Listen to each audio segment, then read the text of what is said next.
Well, fellas, I want to say welcome. This is Stirring the Pot. You know what I'm saying? Right here, I got some all-stars on the table. I got Milton in the room. I got Fedel. I got my guy Nate in the room. Yes, sir. Yep. So we're gonna have this conversation. Before I introduce you guys, we're gonna have this conversation about marriage, men and marriage. The reason I thought about this idea was because social media seems to have this game all sold up for all the wrong reasons, because everybody seems to have some type of advice as far as relationships go. But it's like, what's your resume? Where's your credentials? You know what I'm saying? Everybody's trying to give their advice as far as like, this is what you should be looking for or what you should do. But yet these aren't the people that's married. So I figured, why not have a conversation with people who are actually married, people who've been through the wars and everything, the battles, you know what I'm saying? They know what's going on in the room, you feel me? So without further ado, I'm gonna introduce a few of my guys, you know what I'm saying, the crew. Let me go ahead and start off with Milk. How we gonna do is your name, your age, if you feel comfortable, and how long you've been married. All right. Occupation too. Occupation? Oh, okay. All right. Hi guys, Milton. I'll be the big 40 this year. 40 on the way. It's a blessing though to see that on the way. I've been married for 4 years with my wife Amanda. And occupation, I'm an IT specialist, and my wife, she is a clinical laboratory scientist. I think I got that right.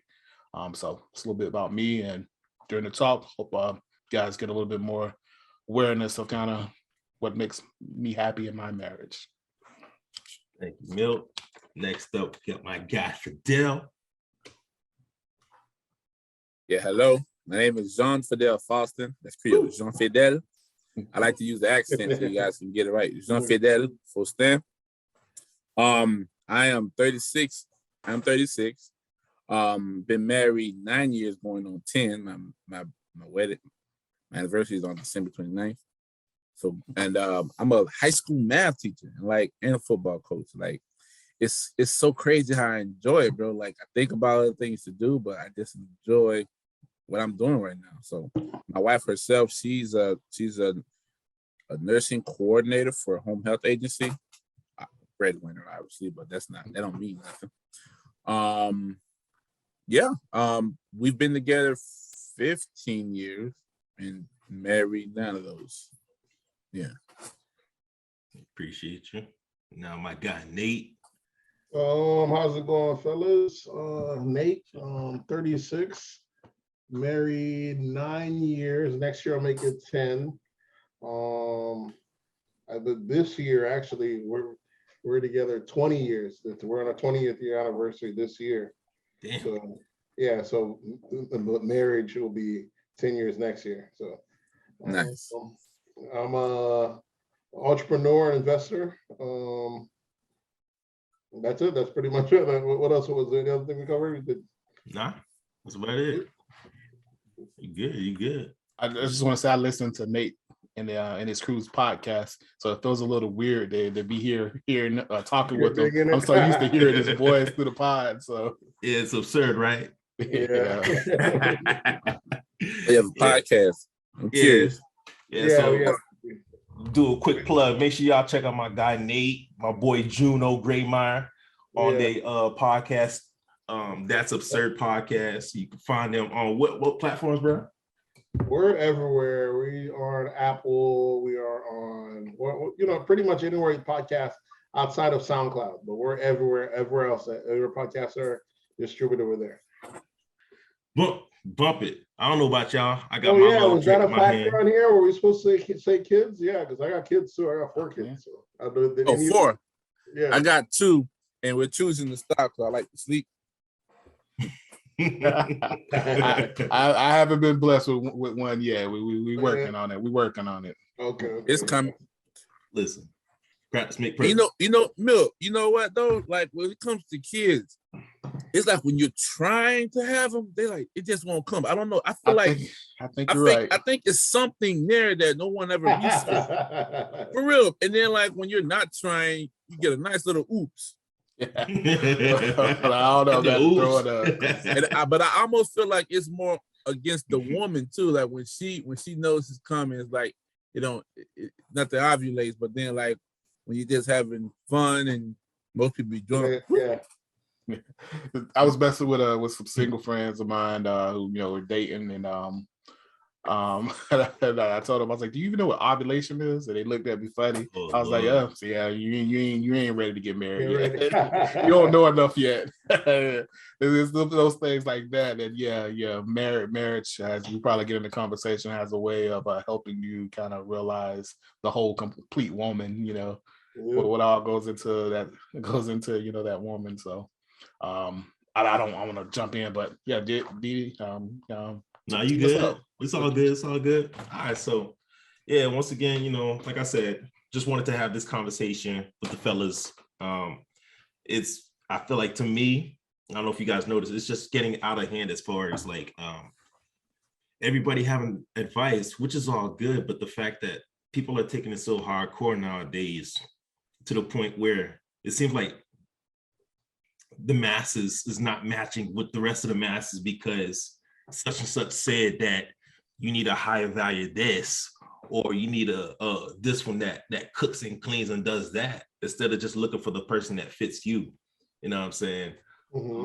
I feel like there's a lot of that that's going on right now.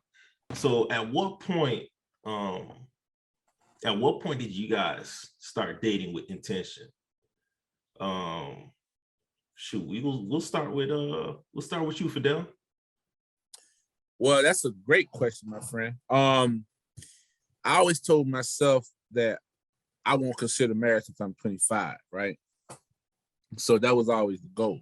And then like me and my wife kind of got together when I was 22 going on 23. And so when that question came up, I pretty much told her that. And she understood. And next thing you know, she just ended up standing the test of time. Now the other ironic part about that was like when we did hook up, it like automatically in my head like, oh man, this girl checks off all my boxes. And I went to go thinking about, dang, do I like have the fun I want to have, or do I have the fun I have and risk losing what I could possibly have, or do I take the chance and see if something better comes along? And like, had to kind of just make the choice. What about you, Milt? I think before I kind of fell into that mode that I was dating for marriage. I think I was attracted to chemistry. So, anyone I had a chemistry with, but I think the flaw I had though, and in my approach, was that I felt like I could adapt to whoever I was dating with. Mm-hmm. And so I would always just kind of feed off of them. And the problem I had was I used to make my girlfriends into projects. Whatever was going on in their world, I was trying to elevate. And what would happen is I'd be so focused on helping them achieve the goals, and that I'd let the relationship kind of dwindle. And then finally I get to the point where like, this ain't working for me. I'm putting all this energy into you. And so that was my flaw. And so finally I woke up one day and I saw that. And so kind of like Phil, I kind of like wrote down my checklist, and, I was real kind of narcissistic with it. She had to make so much money. She had to have her own house. She had to have her own crib. And it really wasn't about those material things. It was just kind of just the mindset that I was looking for from that person. And so got that together, and then just was blessed that that's who I stumbled upon, and knowing that I kind of had this person that hit all those check boxes, I was like, this is the one, and I purposely did the opposite. I think at the time when we first started dating, she was trying to do like a food blog, and I do some webmastering and stuff on the side. I was like, forget that. I ain't helping. I ain't doing none of that elevation. Mm-hmm. All I'm focusing on the relationship, building what we had. And so I took that different approach. And I think that was the success. I put the energy into the relationship and not just, what we both were kind of doing in our own world. So. And you didn't have the idea of like, damn, is this the one? should I keep on looking, or as soon as you check off your boxes, you was like, you good, you're done?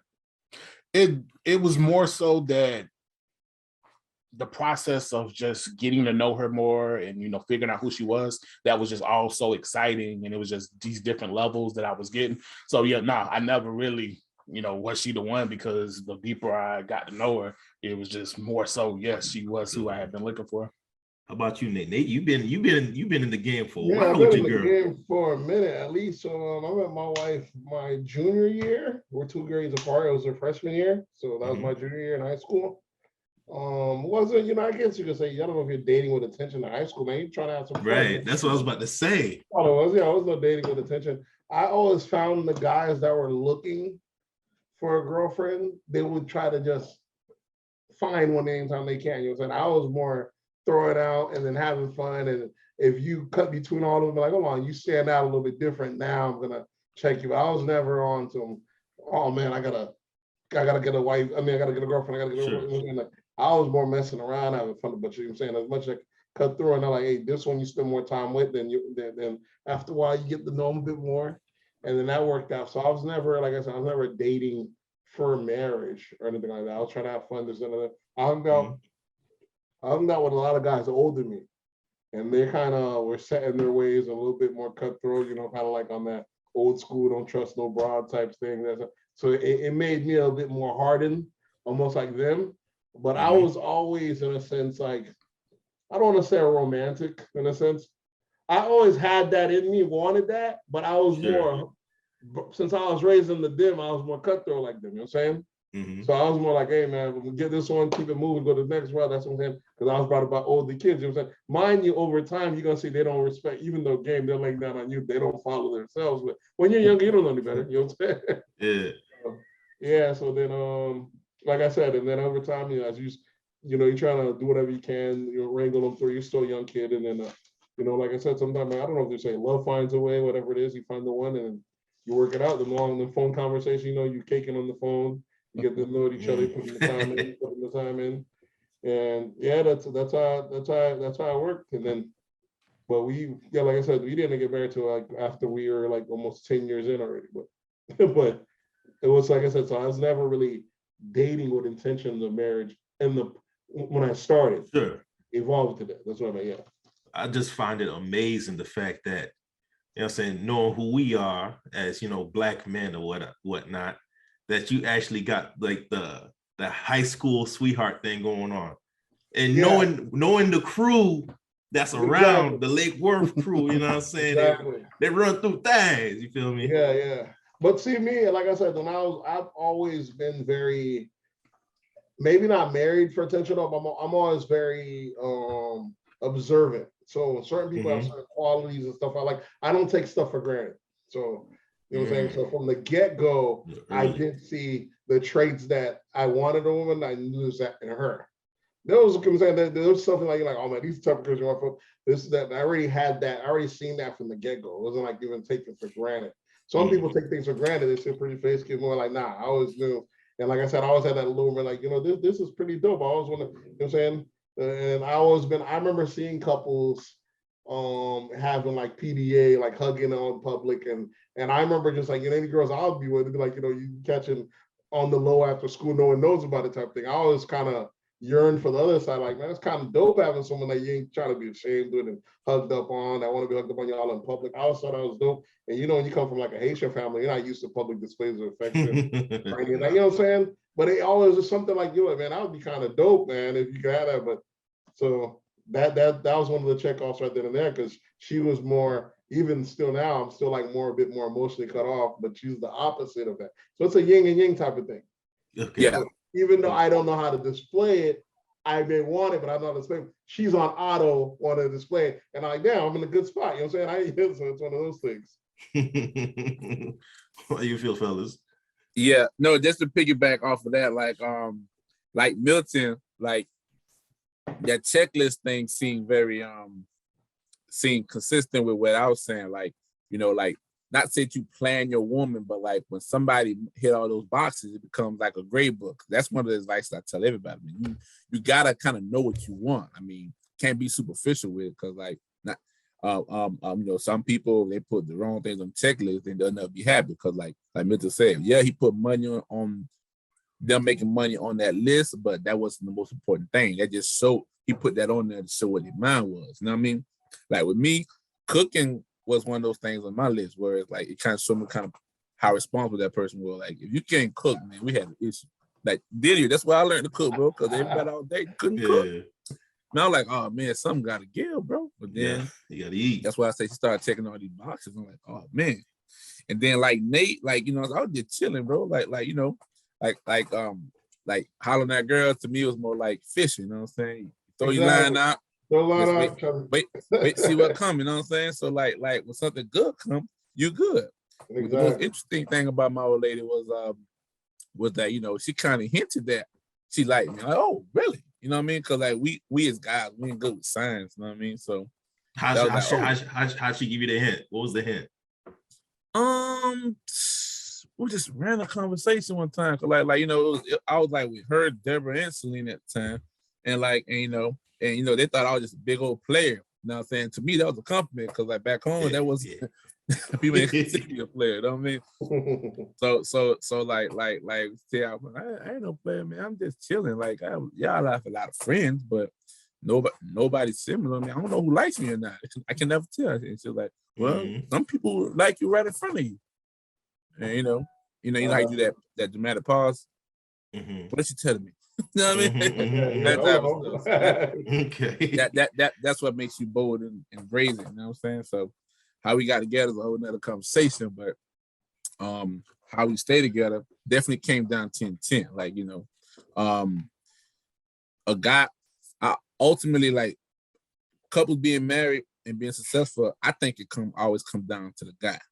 Just to say, because most women gonna get married or are interested in it, but like the guy has to kind of like be into it. Don't just marry because the wife forced you in it. You marry because like, okay, I want to be with this person. You know what I'm saying? I want this person to be my partner. That type of stuff. So like that's why stuff ends up working because like you intend to stay around. What Fidel just said there just made me remember a question my wife asked me this morning, and she was like, did you feel any kind of hesitation before you proposed to me, or before we got married? And so now being married and kind of being in a safe space, my wife kind of told me that at the time she wanted to be married. I think it was before 31, and so we were dating, and I think it came down to that last year. And I knew she wasn't real, firm about it, but her saying was basically, if you didn't feel like you were gonna marry me at that point, just let me go. And let me go find that. So she hit me kind of with that. So I knew she wasn't 100 on it, but at the same time, I was like, is this gonna change her mindset? And so it all did just naturally happen that way. But I had to be honest with her. I was like, yeah, I think even I knew that I wanted to do it, but I still had kind of that nervousness of, was I ready for this level of, compromise and, that 50-50 part of it. And that was one of the things that while I was dating my wife when we were engaged, I told her I had to toughen her up because she would always be the one to back down and let me have my way. And I was like, no, I know how stubborn I am. Wow. Like I gotta get you some edge on you. I gotta feel like you're gonna say your piece so that when I see you putting your foot down, I know to back off and be like, all right, you serious about this? And so me too. I had to like pick fights and do stuff like that, to make her get mad and say, no, you gonna do this or you gonna do that. And so that was one of the things that I kind of knew when that made me feel a little more comfortable that, as we were getting married and this 50-50 thing, that she could really know when to say her piece when she really cared about something.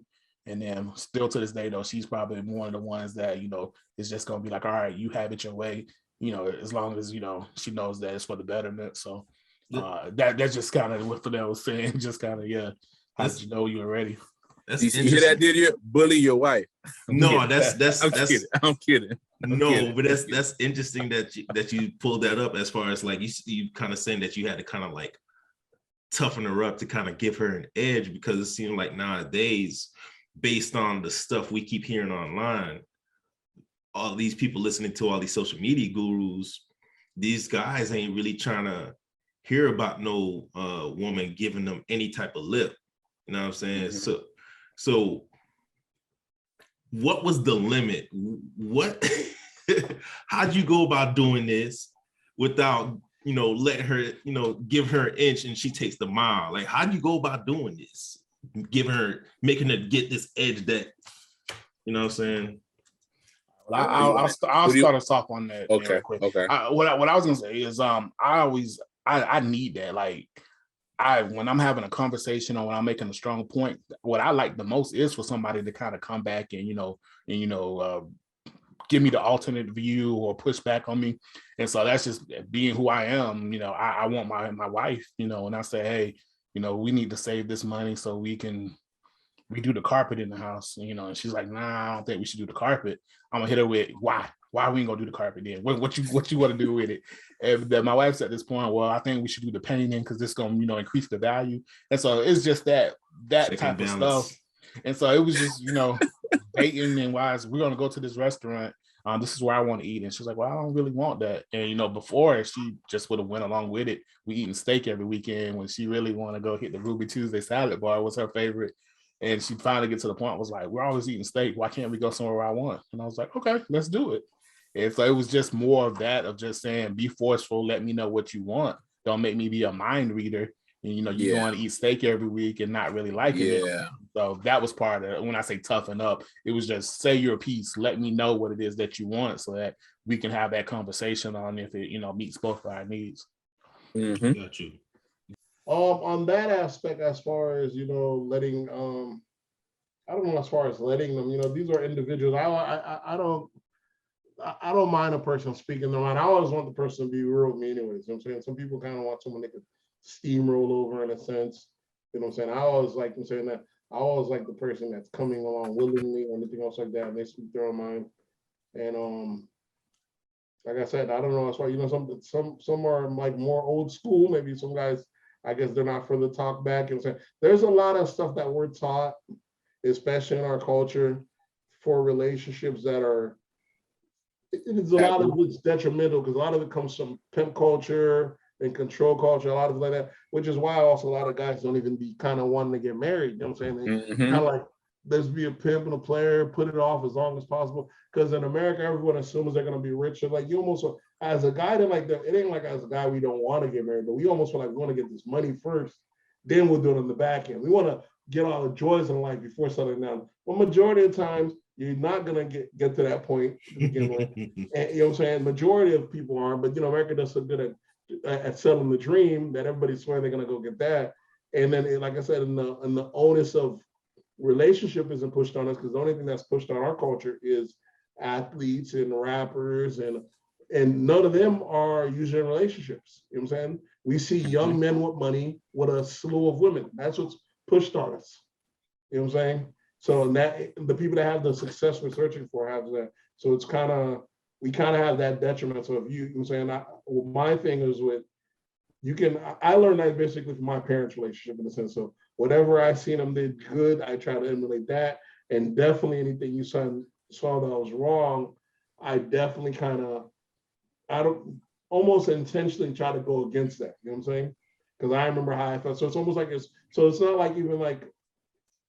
like even bad parenting or anything bad or seeing a bad relationship. It don't have to always be all bad. It's what you take away from it. So if you learn something for it, it could be better for you. So seeing how your parents have a certain way, you could decide, hey, my parents did it this way, I didn't like it, I'm gonna do it better for my kids or do it for my spouse. So it's one of those things.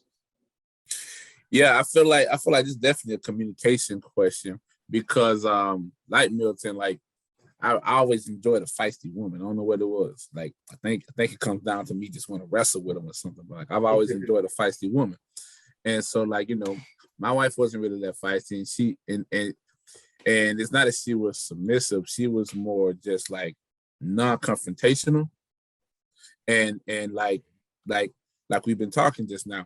What was obviously going to be an issue with that people hold things in and it comes out later and it just causes stir.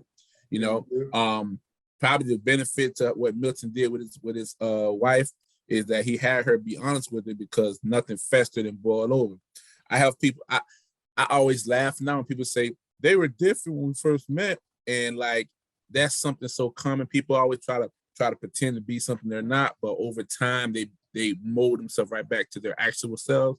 and you know, therefore it's like people start relationships in a lie before the truth comes out, and some people just either don't like the truth or what fell in love with the falsehood that was created, you know. So like, yeah. I forgot the whole point of the question. No, we're talking about giving the I guess somewhat giving her a backbone so she could speak her mind, be honest with you, whatever. Yeah, so yeah. just And, run, yeah. Because the other part too, like women now, some women nowadays get the whole idea of being independent. They take it the wrong way because my wife told me herself one thing she did have to learn was how and when to be submissive, because at the end of the day we're men. Like, you know, like I know they're trying to smash these walls with the non-binary crap. I ain't gonna lie to you, man. I mean, I try to support as much as I can, but it's all crap. You know what I mean? A man needs to be a man, a woman needs to be a woman. It doesn't mean that a woman can't, it doesn't mean that a woman can't take charge of the man, like tend the house. It just means that whatever character whatever confidence they need to keep up, that's what they need to keep up. Because like even if a man's in the kitchen, if he doesn't feel appreciated, then he ain't gonna do nothing. Same thing with a woman. They don't feel appreciated, they're not gonna want to keep doing what they're doing. You know what I mean? So that's the point I'm trying to make. That's the point I'm trying to make. Not to have things fester. I was gonna say, Fidel touched on something I think it's been big for me, kind of just in my 4 years of marriage, and that's that realizing that people continue to grow in relationships and in marriages. And so some of the things my wife, you know, liked or disliked in the beginning of the marriage, you know, has changed over the time.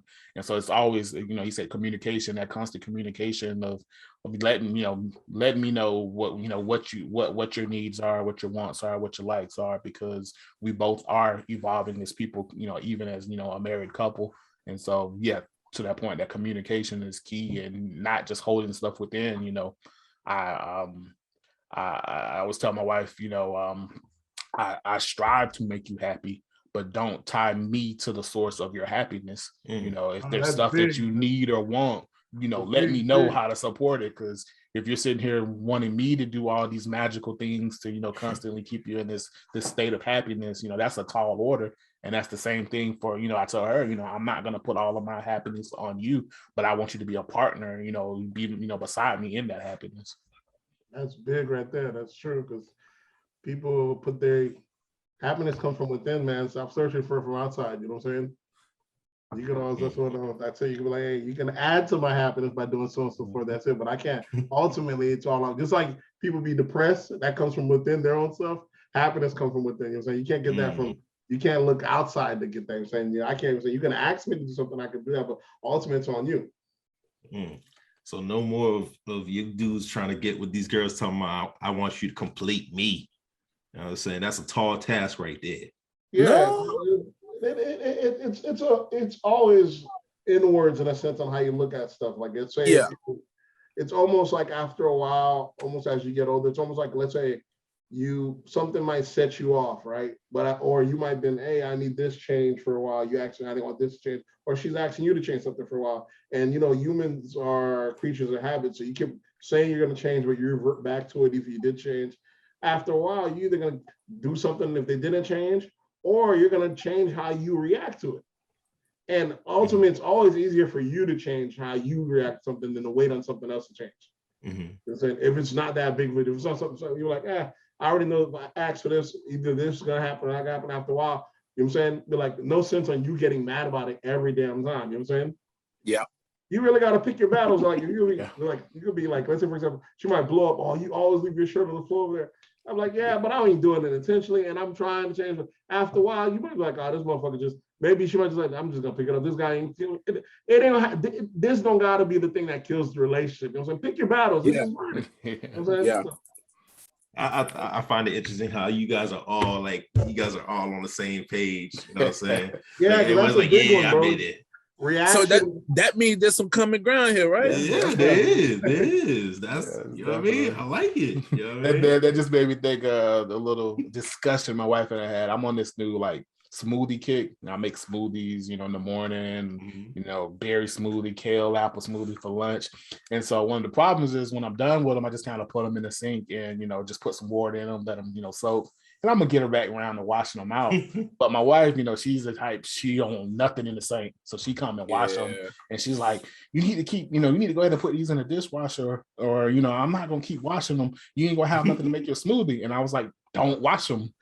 When I need to make a smoothie, I'm gonna have to wash them. And so it was one of those things. It's like, it'd be like, it's taking her off, but you're like, but just don't do it. You don't see the difference, but don't do it, and I'm gonna wash them. You wash it, nobody helping. That's just continuing the process. It sounds like y'all looking for problems. So we had a whole discussion on smoothie cup cleanliness, but that's marriage type stuff.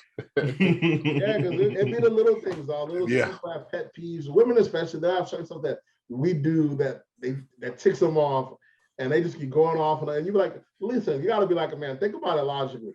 This ain't gonna change. I ain't doing it on purpose. This is a point of behavior, but I got so much other shit more important to do. I'm gonna change it thinking about it, but even if I do, after a while, I might revert back to it. It ain't intentional. We don't do things with malice. We don't do things with it's a trait. Just like you like the good things about them, there's some bad things about the person that comes along too. That's it. And we don't get hung up on things that they do all the time. That's just how we right. Go. Sometimes I feel the need to make a note sometimes because they always manage to bring up everything you doing. Oh that's how they catch you. Yeah, exactly. So now I want to just make me a list. Don't do it. Don't do it. No, I'm not gonna do it. But that's what it comes down to sometimes. That double standard ain't playing with y'all. I don't go there, bro. They can unload the whole clip on you, and as soon as you make that one statement, you be like, "Oh shit." They got something from like 6 years ago. You forgot all about that joint. Be like, "Oh shit." Bro, I'm talking about your head be spinning, you just pieces. What? Just trying to come back with them. Yeah. It's kind of like you go to trial, but they got all the evidence. You ain't got no case. Like, what the hell I got? Wait. You are ready for this trial now. Yeah, I don't have no defense. No preparation. Yeah. So in that case, with y'all bringing up the sync thing, I kind of want to touch on this.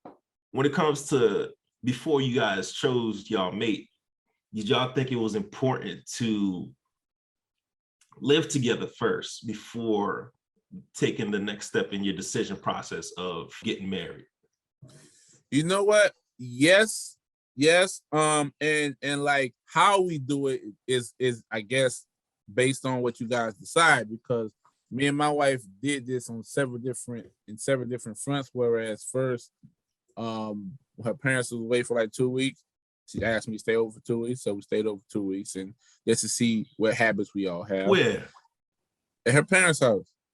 You stayed at her parents' house? Mm-hmm. 2 weeks. Yeah, she's Jamaican, ain't she? But they were together 2 years at a time already. Okay. Yeah, and then like we talked about moving in together, but like I can't recall what caused us not to. I guess because I had just moved in with 50 whatever, or my roommate, and like this was chilling, not trying to force nothing. Then when we decided to get married, we just saving money for the marriage. So getting our own place would have been just would have slowed down the process. So let me pause. Let me stop very quick. So you said before getting married. So was it you already engaged with her before you thought about moving into? Well, no, we weren't engaged yet when we did the move in experiment. We weren't engaged yet. Oh, okay. But then the other thing was like we went on various little mini vacations and trips. Spend a night or two together. So like we realized, okay, we're comfortable with each other and we can tolerate a lot of our vices and whatever.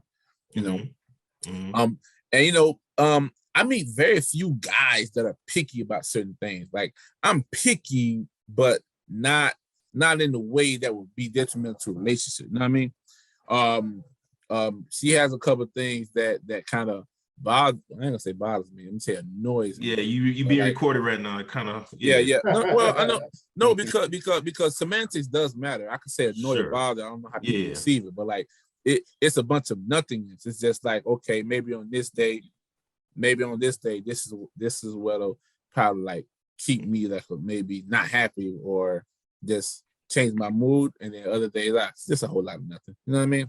That type of stuff. but there's not really much there because I'm very easygoing. Like my wife is picky, and because I'm so easygoing, I think that I level her out that way. You know what I'm saying? Like, that's how it is with me. Yep. Yeah, you know what I mean? So it's all good. It's not a big deal. Like I can, like, I don't know. We kind of go back there, yin and yang. I think Nate said it. That's what it comes down to. We balance each other out. And like I remember you made a statement about completing me, did you? That's not even the goal. Like if the person you're with makes you better to some degree, it may not be the area you want, because like, you know, I wanted to be better more business wise, but now it made me whole to where I didn't realize how much of life I wasn't experienced to. You know what I mean? Like, for example, things that my wife taught me. I didn't know you're supposed to bring a gift to a wedding. You know what I mean? Little small things like that, just cultural norms that I didn't know. Cause, you know, also my little hick town Belgrade, whatever. You know what I'm saying? Like we in our own little world out there. So there's a lot of stuff I didn't know, especially growing up poor. There's so much I didn't know. So like, you know, she broadened my horizon, made me more open, and made me learn more things, whatever. Okay. You know? All right. How about you, Milt? I think I got a hot take on this one, so I'm gonna let Nate go first. I got, like I said, we were so young when we got together. We let me see. So she was we ended up moving in, I believe my wife's senior year, something like that. So it was probably like my college year, something like that. That's when, like, around the time I first met Diddy, like, when I was at PCC. Okay. So we ended up moving in. We were both at our parents, and by the time we already had one child, so by the time we had our second daughter, we ended up moving in. When she was pregnant with her second daughter. So like, I didn't do anything traditional, but I do recommend, yes, move in with somebody before y'all do wedding or anything else like that. Because, and even then it may not make a difference, because when you're together with someone, especially a long time, you're falling in and out of love, in and out. You can love someone forever, but falling in love, that feeling of when you're in love, that is fluid, in and out, in and out. And saying when you love the person, that's constantly, but you're not always gonna make good terms. You know what I'm saying, at all times. So there's that honeymoon period you first get together. I imagine if y'all living together, even if y'all a new couple, I imagine even if y'all a new couple, it's gonna still be long. It probably might be a little bit shorter if y'all live together, because when you live together, the person, that's when y'all really irk each other and get each other's nerves. But I would definitely say do that before you get married. But then what's crazy is, even if you live with a person a long time, after you get married, at least that first year, the relationship's almost like new all over again. There's something that goes around. There's something you can't see that different when you get married. It's gonna be like, oh damn, you kind of do feel when you're married, it do feel different than it was when you're dating. At least for that first year. Elaborate. Yeah, you got to. Like, I mean, like, it's almost like, I don't know if you're still almost like even the honeymoon period of the marriage in a sense. It's like, you're like, yeah, I'm married now, I'm grown out here. So you kind of feel like it's different than it was when y'all just playing house together, living together. Like I said, like by the time we got married, we had already had 4 kids. Like, we did it completely not traditional. We did completely backwards. You know what I'm saying? So, but it did just still feel different. This, that, and third. You know, something different than you know, when you just it made it more official. That's why I felt like that. But living together does go a long way. I know couples that are real short, and then they might just move in, and then they may just speed up. Like I said, take your time. But what's happening now, or at our age, even my friends, I joke around, if they're our age, if they're guys, right when we started around 20, 25, I joke with my guy friends, oh, man, you about to be a stepfather. And they used to joke around. I said, yeah, at that age, if you already don't have a kid, you're gonna have to be cool being a stepfather for a kid. I've been saying this joke for at least 10 years now to my friends. And they're like joking around, yeah, right. Most of them either have kids or their girls are with has a kid. That's what's gonna happen. It's either that or you're gonna have to date younger. Yeah. You know what I'm saying? That's just reality. You're gonna have to date younger, or the girls that are our age that didn't have any kids, they might be very successful. The pond's shrinking on them too, and they probably want someone that has their level of income or higher. So that's where you see how a big part of that, like you said, the Kevin Samuel atmosphere that's gone out there, people saying that. There's a lot of it is detrimental, like I said, to Black women, in a sense, that aspect, that they are succeeding, they are doing great, but in the love department, that's the unfairness about it. Their selection gets smaller the more they succeed, the longer they're holding out, we're saying it does get smaller because the guys that are going to get married, we ain't waiting to 30, 40 to get married. You know what I'm saying? You probably wouldn't, so then after that, you get married to the girl on your way, the one you've been with, not the brand, you know what I'm saying? So the other ones, imagine being 40 and meeting the girl. Does that mean because they're 40, we have to get married now? There's there an age limit to it? And I haven't even known you for a couple of years. It don't make any sense. You know what I'm saying? For a guy, the time, we still need the time to make that commitment. Yeah. You can't waver on that time span. I joke around, say stuff like, I'd be joking with my wife when we were together 10 years before that. I said, yeah, different people have different plans. I said, you were on the 10-year plan. Some people on the 5-year plan. You know what I'm saying? But I like to say, what's 5 years or 10 years to a lifetime commitment? It's nothing, right? It's nothing. What's together for life?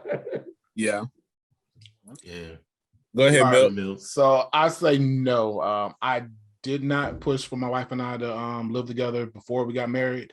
And worse than that, right after I got engaged with her, a month after I engaged with her, I ended up moving halfway across the country for a job opportunity, not knowing how that was going to shake out.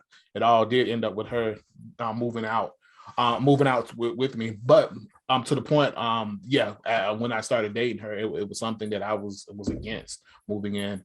And I kind of just felt like living together is a convenience thing that causes you to accept a lot more in the relationship than you probably wouldn't if you had not lived together, because you basically attached to this person for, your shelter and, and a lot of your other needs, So I have lived with people before. I have lived with someone I was engaged to before. And I will say a part of that, me accepting things that, were not for my benefit and things like that was just because this person was splitting the bills too.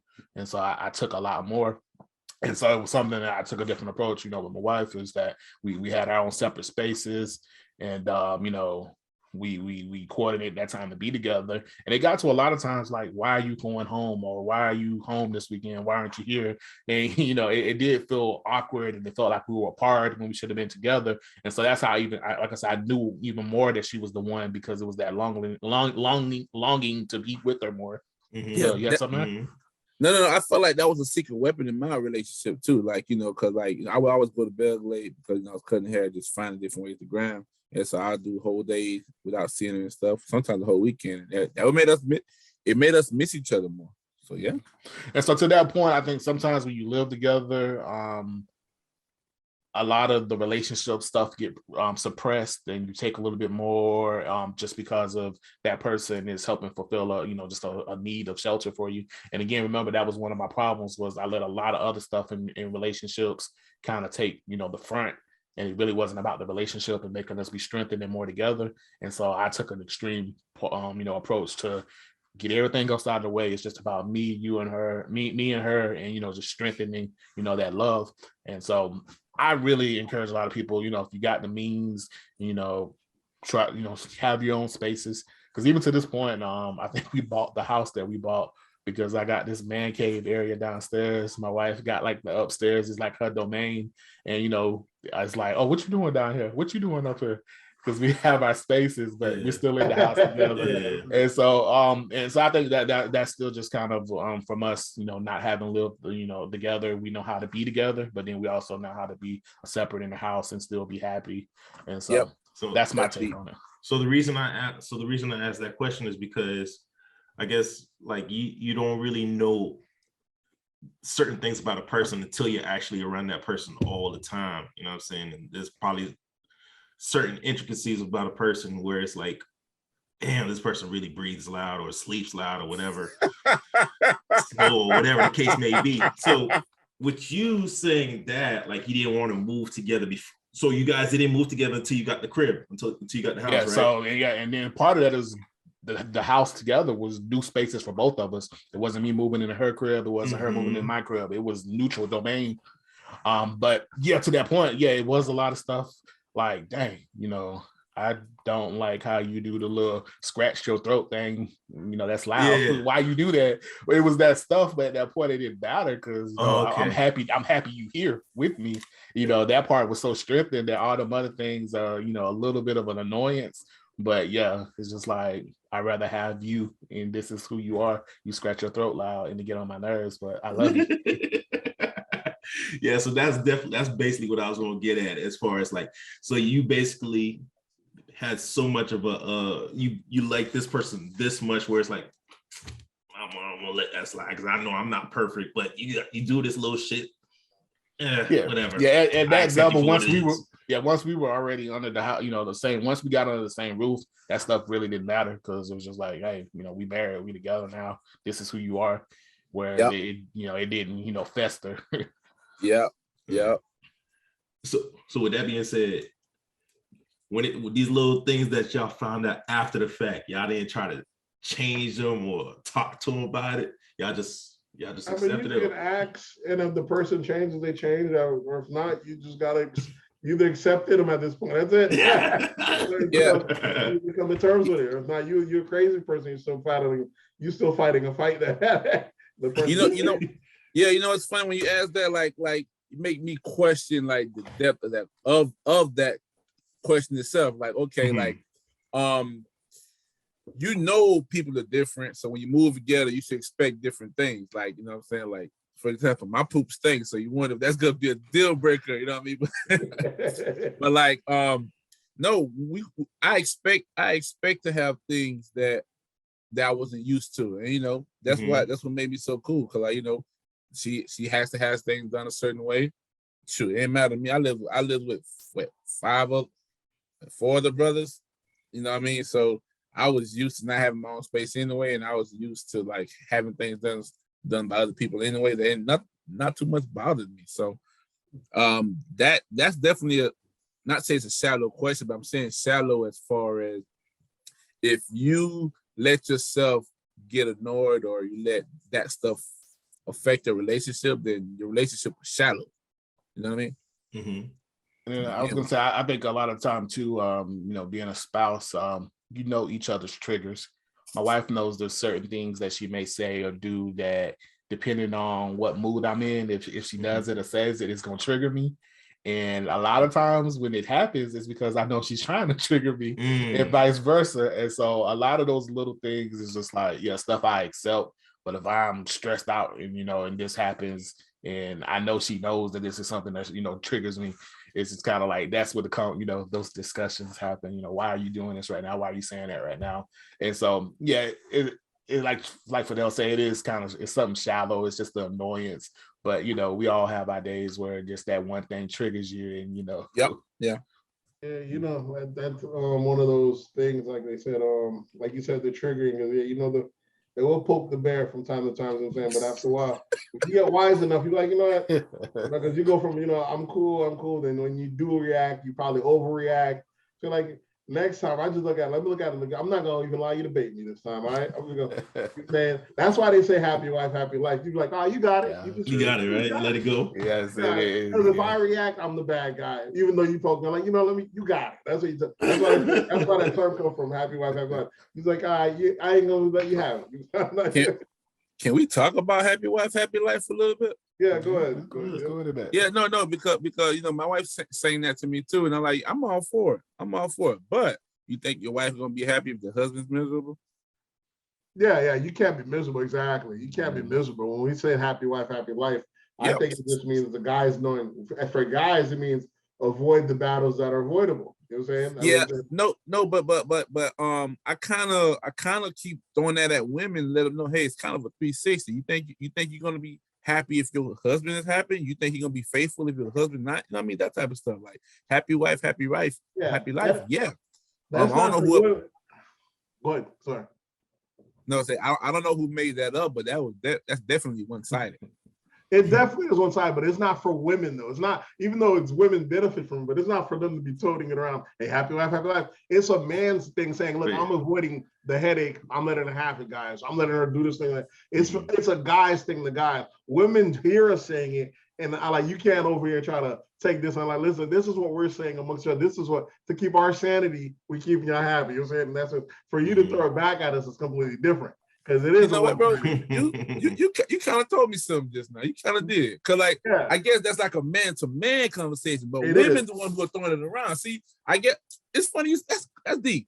If you tell me that, I get it. But then when it's always women that's always telling me that. That's why like I feel it's crazy for them to say it because it is completely one-sided. Yeah, you're right. I guess that's a big rule. Women shouldn't say it. That should be a God thing. Cause like by you explaining that, it makes a hell of a lot of sense. It'd be the equivalent to us telling them. It'd be the equivalent to us selling them back in the kitchen. Each other, it'd be crazy. It'd be crazy. That's a man thing saying that lately. Happy wife, happy life. Like they break out the honey-do list when we see each other at Home Depot.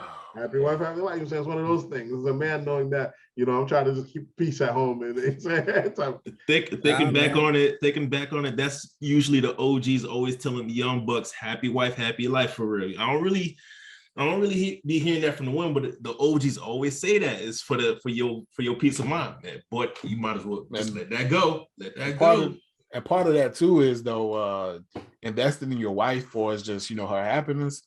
Like that pays back, that return on investment. The higher you make her feel loved, just more to your benefit. So yeah, a lot of times some of them things you can let go because it really ain't a big deal.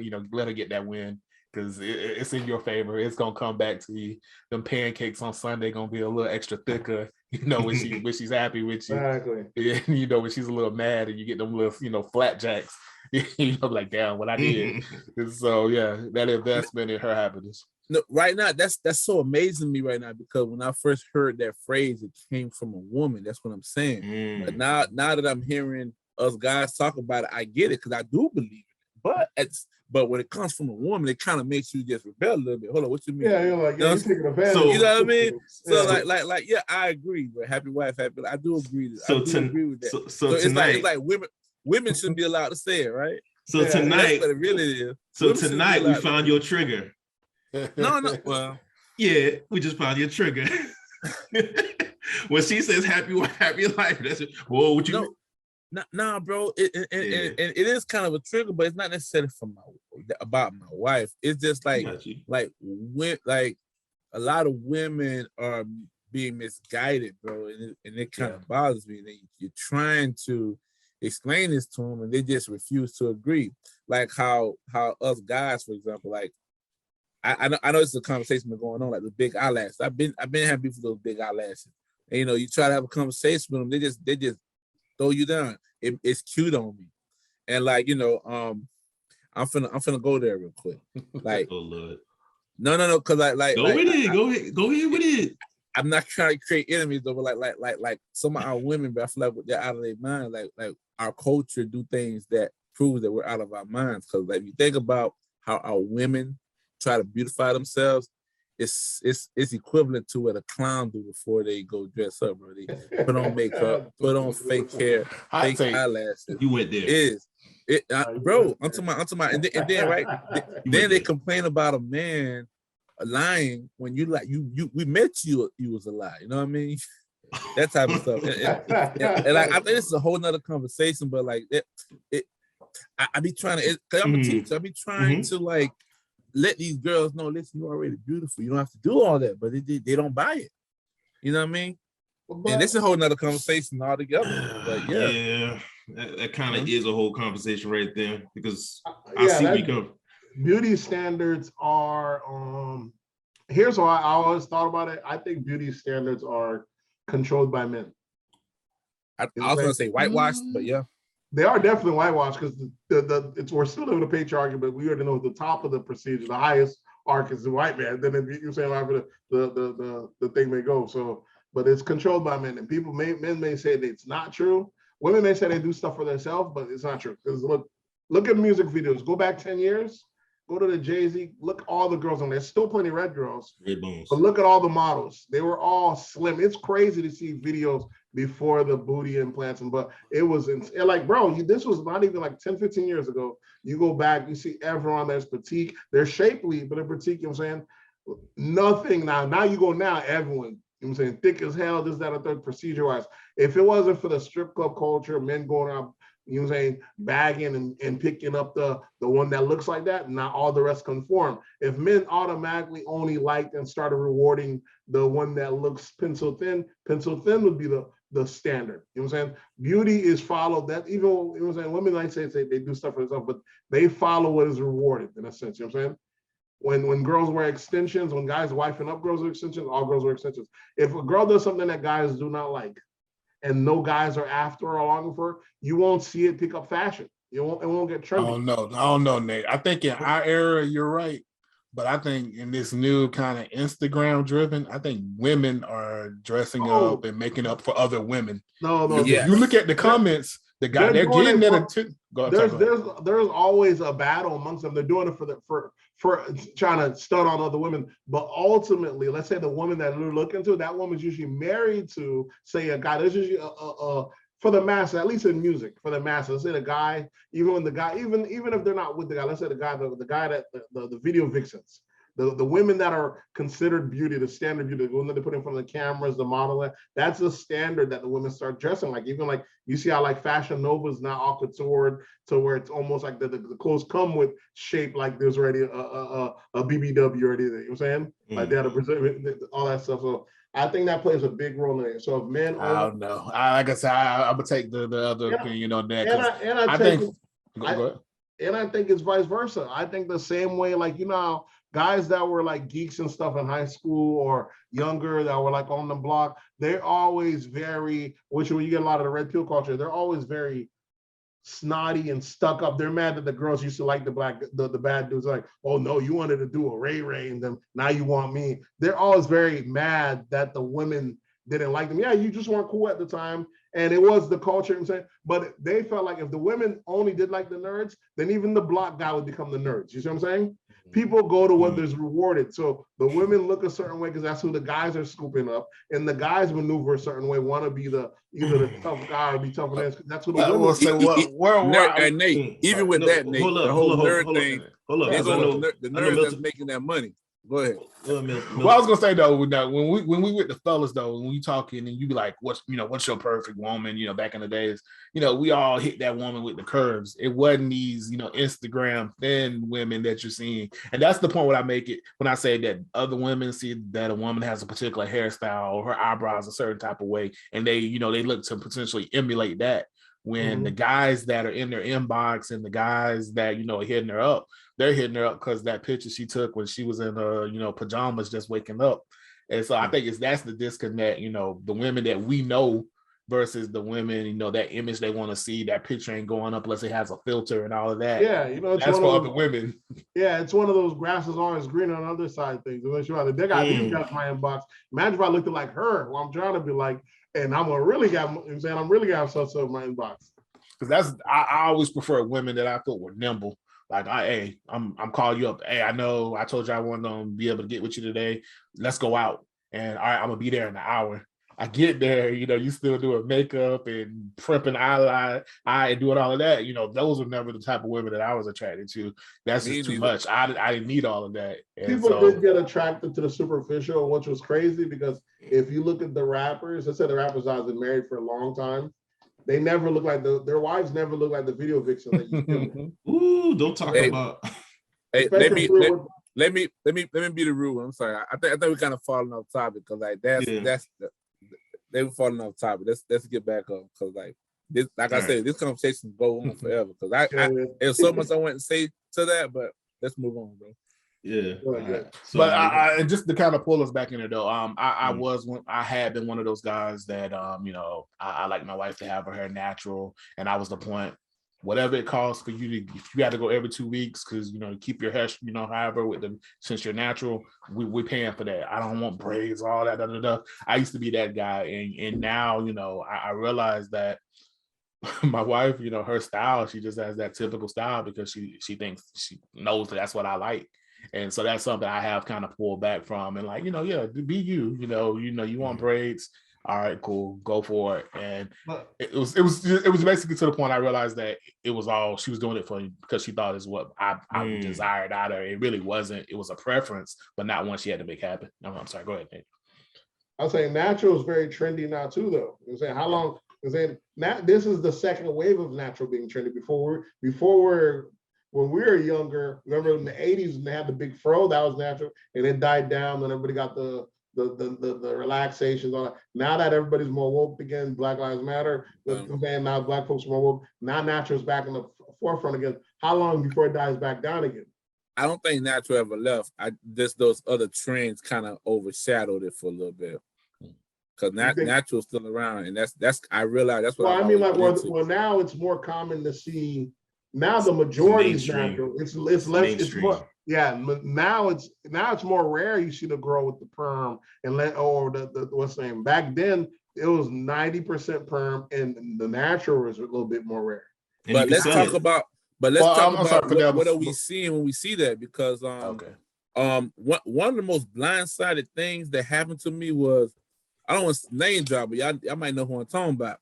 He used to grab girls like crazy, and when he told me how he he said, "Man, Fedel, it ain't nothing to snatch a weak mind," and that's what really just like had me just, wow, you're right, because like a lot of these girls do it because they're insecure, you know what I mean? And when you see a natural woman, especially one with short hair, they ain't nothing insecure about them because they chose to cut their hair, you know what I'm saying? Mm-hmm. And the one that ain't scared to rock their hair down even if their hair is short. Like, I've always loved the rap. The rap is like the wife look to me, you know what I'm saying? I always loved the rap. You know what I'm saying? And the length never mattered. Yeah, the more floor it was, the better it looked, because like, you know, all this stuff is related to sex. But like when I try to tell like my young cousins, listen, like, cause like I didn't realize how much I love dark skinned women either, cause like we the rap videos always miseducated us or misled us to go to the red bone or yellow bone. Because you didn't want the red bone. When they're so rare in real life that you kind of mystify them, your program preset to want them more. And you know, like you know, my wife is very light skinned, but like that's not what attracted me to it. It was more physical attributes that attracted me to her.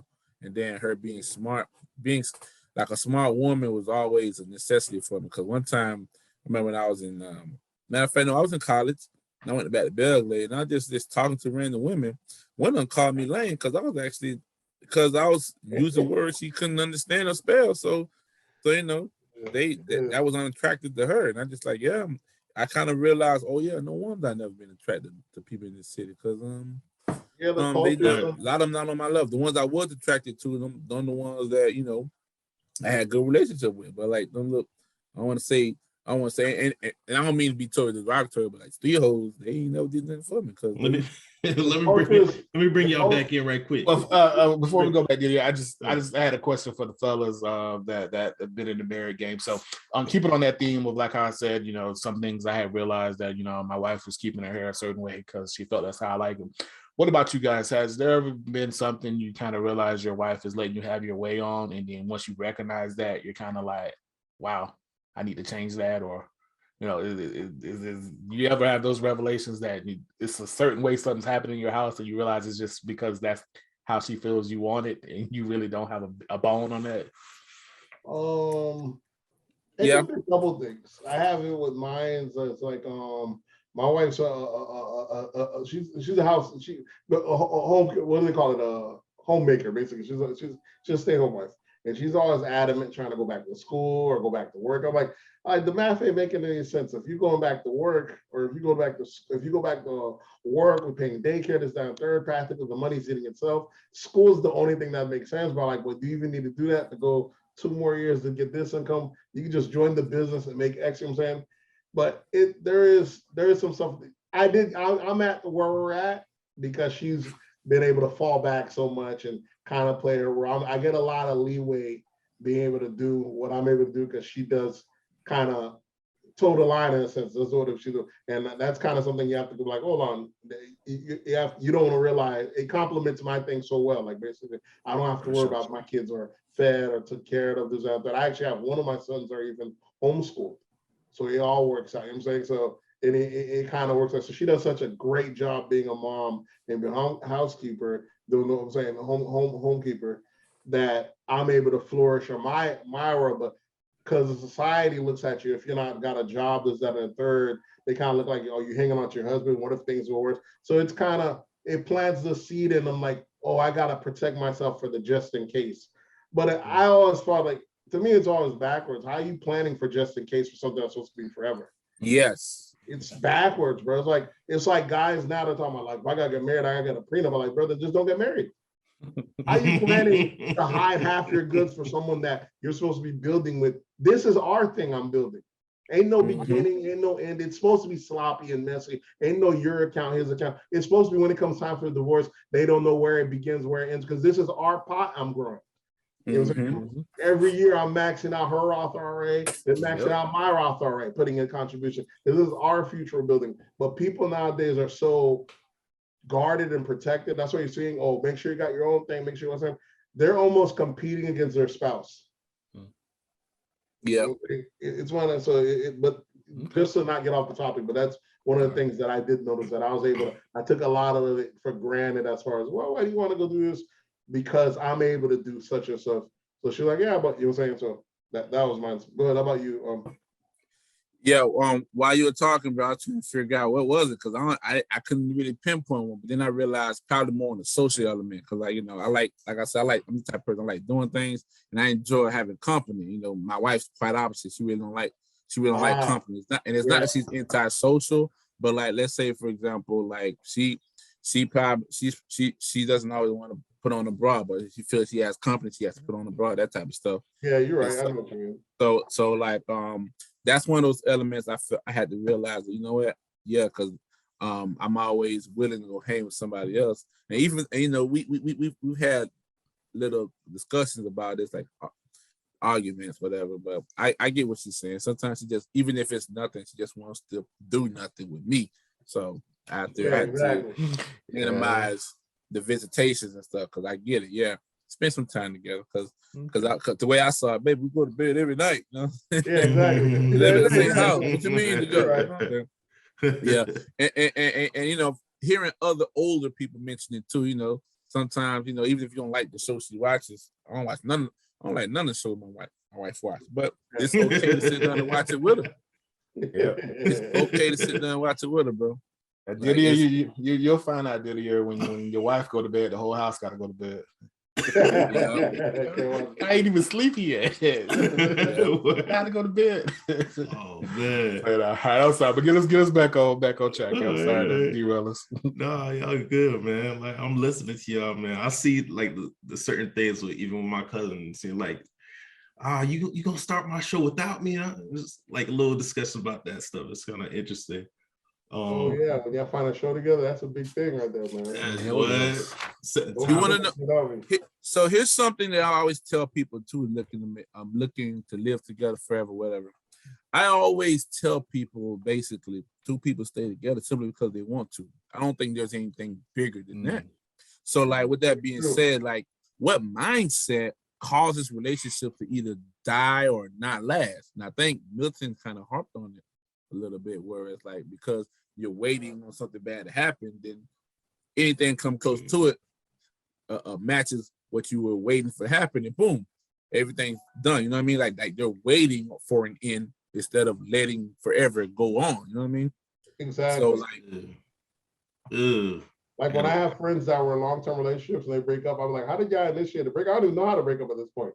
I think y'all just, because especially if communication's open, everything's everything's just communication and renegotiation. We had this, that, other. Yes. Like, once we communicate, we're gonna renegotiate and we get back together. They don't see no end point if it's a contract that can just keep renegotiating. Or there be any end?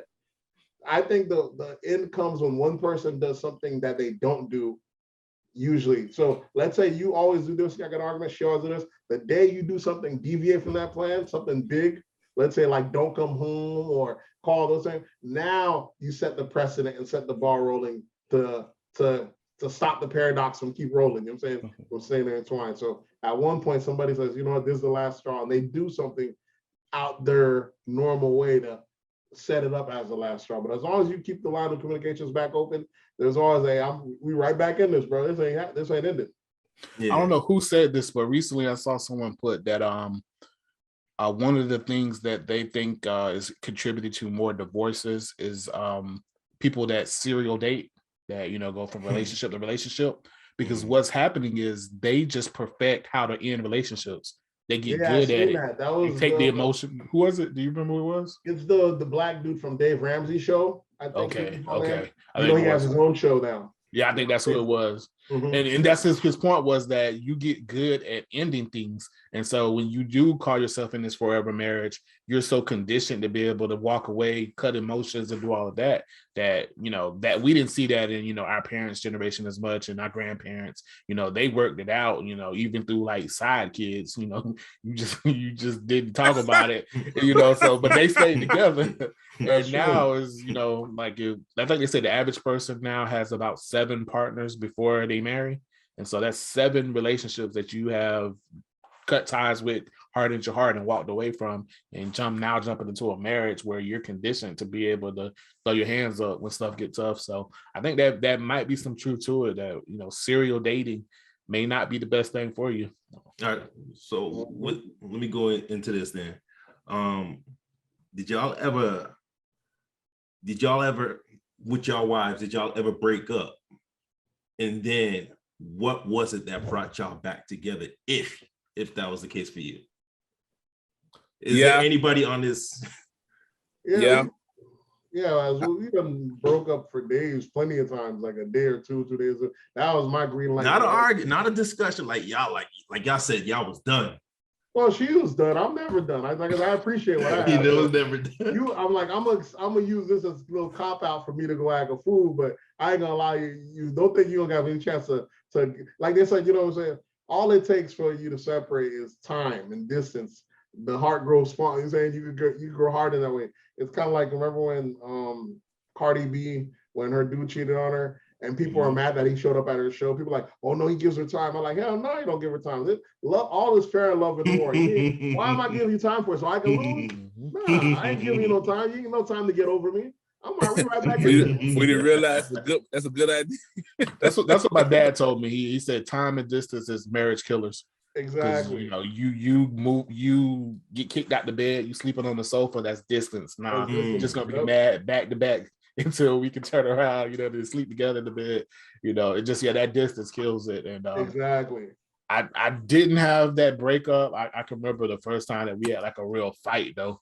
And my wife was like, "It's just a fight." And I was like, "I think we are having a fight." Was this a fight? Because like she had been on pins and, you know, not waiting for it, but just expecting at some point we were gonna have that button heads. And then so it kind of made me mad. I was like, "Yeah, this is a fight." And, you know, I kind of went back home, you know, maybe like on a Friday night, probably didn't talk to her until that Sunday night or that Monday. But, you know, she was the one that called, you know, and brokered it. So yeah, she corrected our first fight. But yeah, we didn't have a break, but that was kind of our biggest. If she didn't call first, how long was you gonna let that last? She beat me probably about 5-10 minutes. I probably was gonna call. Oh, okay. You went too far. She gave it first. Okay. Yeah. Me and my wife actually did break up, and we broke up for probably close to 4 months. And like I tried to fix everything back within like the first 2 of those months, but then when she tried to give me cold shoulder, I just said F everything. I had time to move on. And when I did move on, all of a sudden that's when she wanted me back.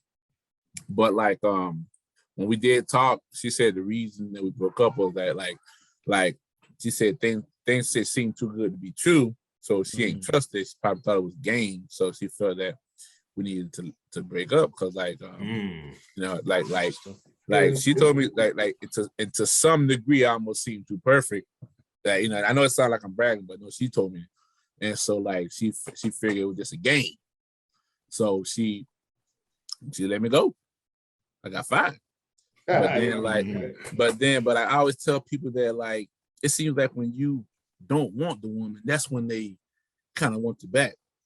Or kind of want you. For example, I like guys who have a hard time dating or grabbing women, I was explaining to them how, like, you know what, my best game, like when you flirting, back when I was flirting, my best game came when I didn't care if I didn't get the girl. And like I came with some very interesting approaches. You know what I mean? Like probably one of the funniest things I did was it was these 2 girls, and I was at a party.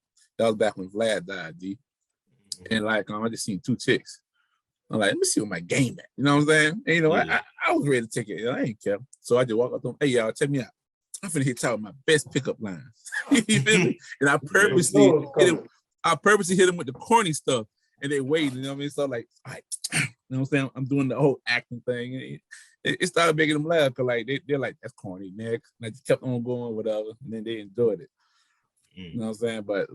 But that's beyond. That's out of the conversation. But no, eventually, I think you were there when everybody forced us back into a room because like now she admitted that she made a mistake, and I'm like, look, they didn't want me when I wanted you, so you know, so I was ready to move on, but then it forced me to look back, and I'm glad they did because probably been a serial dater myself. To add to that serial dater conversation. Hold on, Phil. What were you gonna say, Nate? No, I said it's hard not to be for these folks that are out there now. But yeah, there's this bookstore I used to go to in Boynton Beach, Pyramid Books, and we used to talk about spiritual stuff. And this guy said something to me that was very deep, and I could see the relevance of what he said. Right? He was saying how the vagina is so powerful that every time a guy sleeps with a different woman, whether or not the relationship was shallow or deep, they always take a piece of your heart. And you know, this is just an abstract idea. They take a piece of your heart. So when you have a guy that been with so many women, his heart got chucked in so many different pieces that now when it's time to love, he don't have the capacity for love. And I see why that's so relevant, because when guys go through so many women, it takes away how special a woman could be.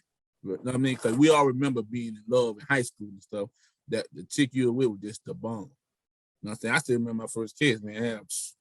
You know, I just thought she was everything. But anyway, yeah, and that's relevant today when guys who still not married because they've been around the block so many times, it's hard for them to see somebody as special. So at that point, I say, man, everything has to be a business decision now. Whereas who compliments you the most? You know what I'm saying? What's that? it's true. That's just me covering the camera, man. Oh, okay. You know, there's a button for that, right? Felt red. Oh, But I'm like, goddamn, it's talking about me. Well, no, but this ain't but I get it. This ain't that you, but you know. No. But I kind of feel where you come from as me being the single person on the panel and hearing the things that y'all saying. I mean, as a man, you're single by choice. You gotta say what I say. You can ask a girl to marry today that you met this, and she'll say yes. You met her this morning. No, of course, but all the things y'all telling as far as like serial dating and all that stuff, like and what you just said.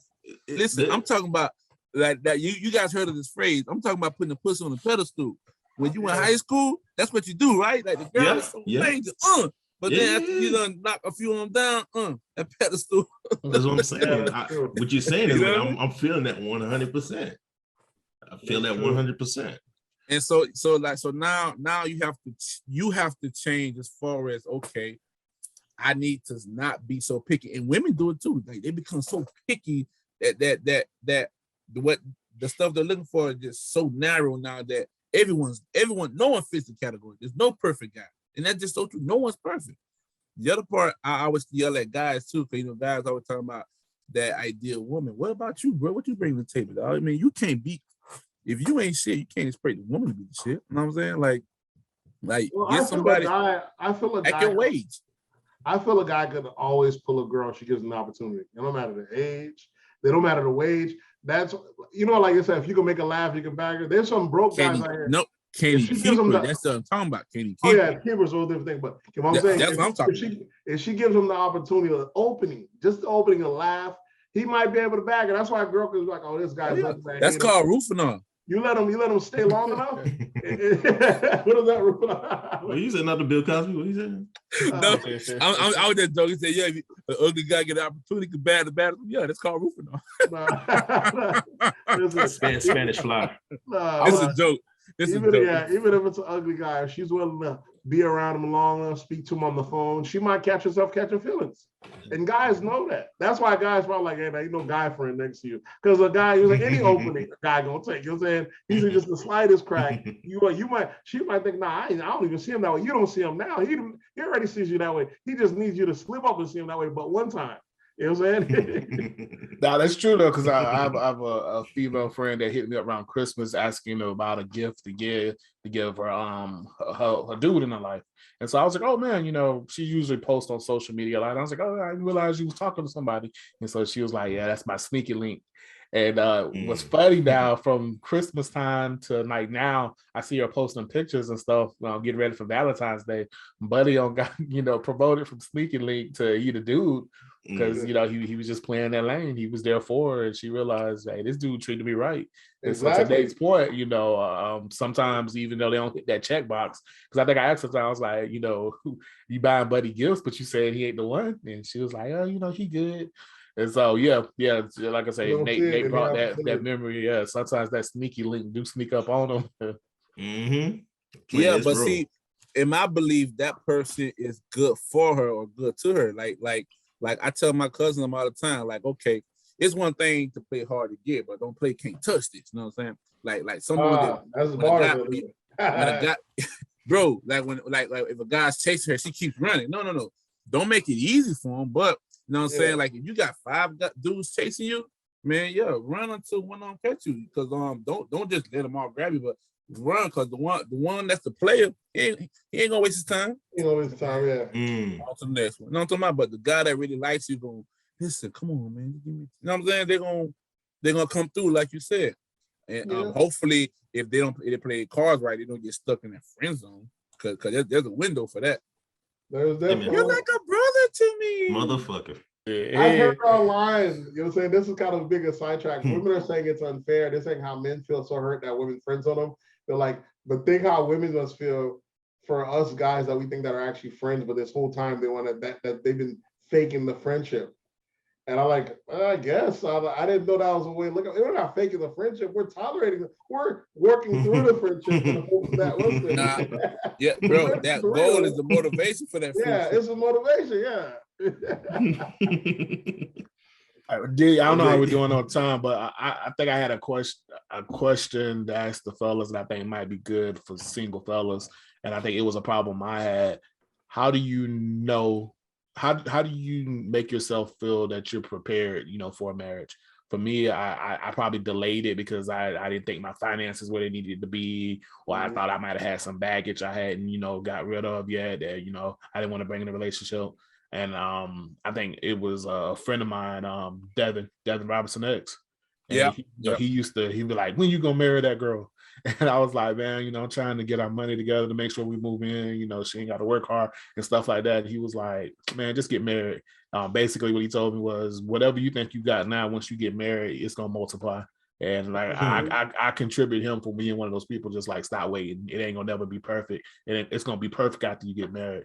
And so to that point, to you guys, kind of, did you have those kind of feelings, of I wasn't ready yet, and what was that kind of that ultimately just pushed you? Because I hear a lot of single guys like, oh, I got to get my bread right, or I got to get right. Well, like you, bro, I can't even know, I don't know who to attribute to it, but I had to learn early, bro. There's no such thing as perfect. So like the longer you wait, the longer it takes, right? So I had realized at an early age, bro, that like there's no perfect situation. Yeah, finance matters as far as like what are you trying to do with the finance. But if you're ready to marry somebody, you gotta bag them when it's time to bag them, bro. The question for me was when am I gonna ask her? I had asked myself a serious question. As a matter of fact, it happened at college. When I started realizing, you know what, no, I can marry this person.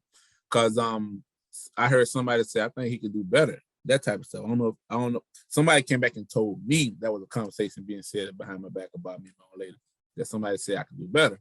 Then it had me really thinking, because like, first my ego got like, yeah, man, I probably could do better. But then I humble myself and say, you know what? How could I do better? That's the best I ever had. So like, let's say if she's a 9, how long is it going to take for me to fill in that 1%? Mm. know what I'm saying? And her being a 10 came after we got married. Like, okay, now everything's good. Like we so comfortable. Everything's good. After we all conversate about this, there's something else I have a question I want to ask too.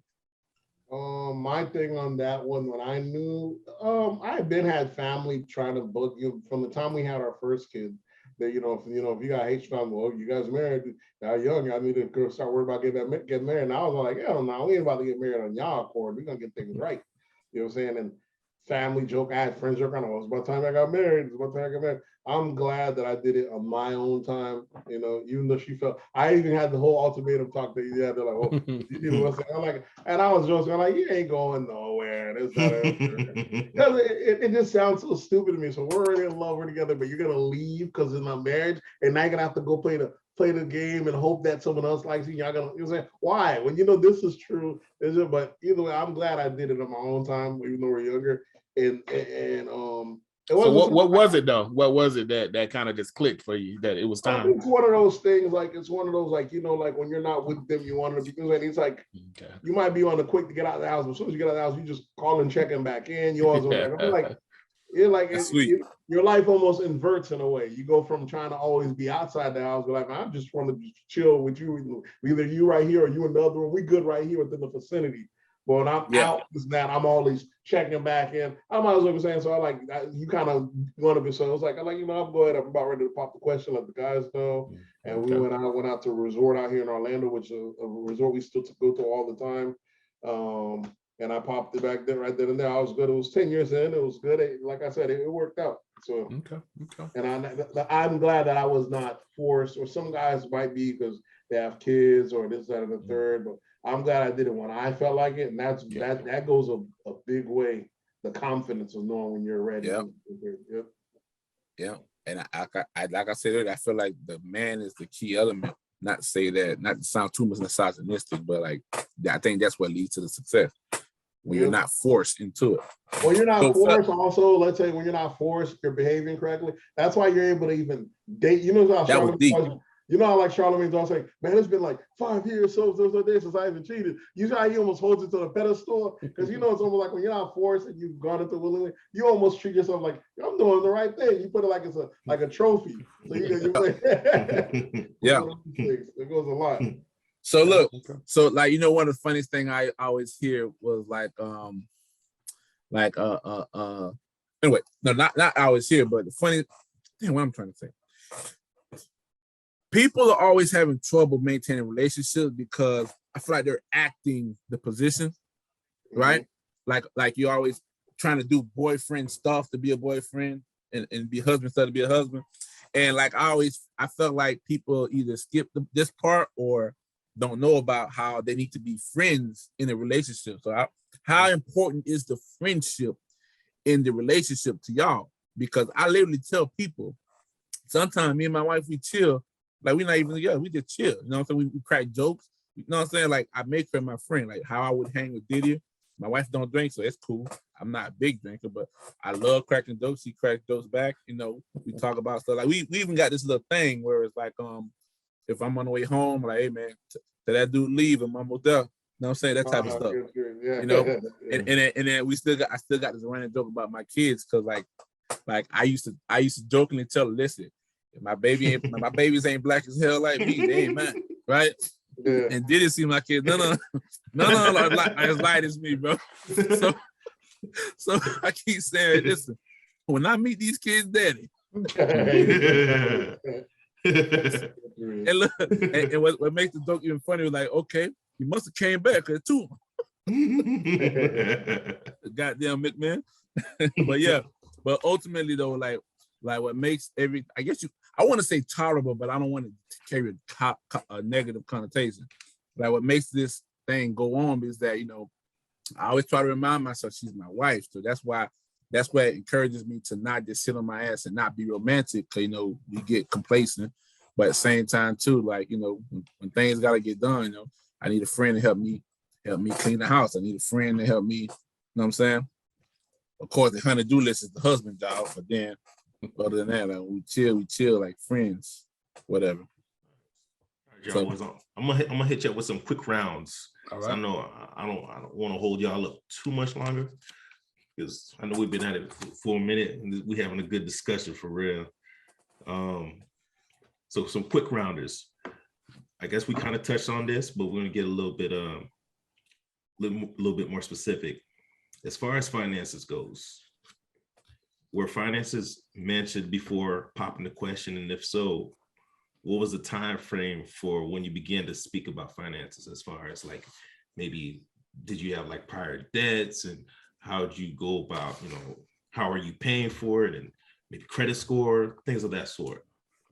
I'm gonna jump on Lizzie. I'm me. Money I'm the interest. money interest is check me out. Money interest. I'm the personal finance coach guy. And day one, I think maybe 2 months, 3 months in, my wife and I did a joint savings account. We did it was our travel money. We wanted to travel, get some weekend getaways. So we did a savings account, challenged each other. I think we started off at like $50 a month, putting in that account. And then once it got to, $300-$400, we'd go somewhere, just in the state of Georgia outside. So day one, we started finances, just trying to see if we could trust each other to put the money in there and not touch it. Either one of us could have withdrawn. And and now, I'm a proponent of joint bank accounts. That's all separate stuff. I basically say, like, my wife and I, as together, the Johnson household is a corporation. And she's the co-CEO, I'm a CEO, but then we're the customers of that corporation. So we make decisions on putting a new deck on the house to help the value go up. Well, that would have been some money we might have spent to go do a summer vacation. So sometimes the corporation, who we are as a household, has to go before what we want to do personally. So I appreciate my wife because she really does let me kind of set the lead for money wise. And I have to watch out sometimes because she's like, well, I ain't gonna get my nails done because I know we trying to buy this next month. And I'm like, no, you go get your nails done. That's why I'm out here clocking in, so you can do those luxuries. So just to be quick on that, I'm 100 on finances. That needs to be something that's taught early and often. And you need to look at that as your money together, because once you're married, that's y'all pot. And try to do these separate things where you just put bill money together and other people swiping on Amazon or swiping at Nike, however they want to. That household is never going to progress until y'all put that money together and let that money grow, because money grows the strongest when it's in together in a pot. And so I'll let somebody else get in on that. It's funny how I agree with you, bro. But like, because we talked about finances already, we have an understanding. Like we have never had an argument in our 15 years together. Never had an argument over money. You know what I mean? Like if she needs me to go pay something, I go pay it. If I need her to pay something, she goes pays it. I never once borrowed money from her. Like if I need money, I'm most likely gonna go out to a friend, cause like I want her to enjoy life. So like I do my best to spoil her, whatever, because I don't want her to feel like she's missing anything out. But she makes, again, way more money than I make. But like I don't need her money. I don't need her money. So when we had our conversations about joint accounts, she said she preferred to just keep them separate because like she just want her own account. And I told her I had no problem with that, because like that way I can surprise her a lot better if I go make a big purchase. You know what I'm saying? Because I just recently made one, and like I'm trying to figure out when to surprise her with it. But we don't have issues over money. The one time I almost became a concern, I let her know, listen, if you want it involved the bills. Like we could have stayed here, but she wanted to live there. Right, listen, if you're willing to cover this portion that I'm not willing to pay, then we could do it. It's like, yeah, it's no problem. All right, then let's do it. And that's basically, as long as we agree to stuff, we just keep it moving. Like communication. We have yet to have this agreement.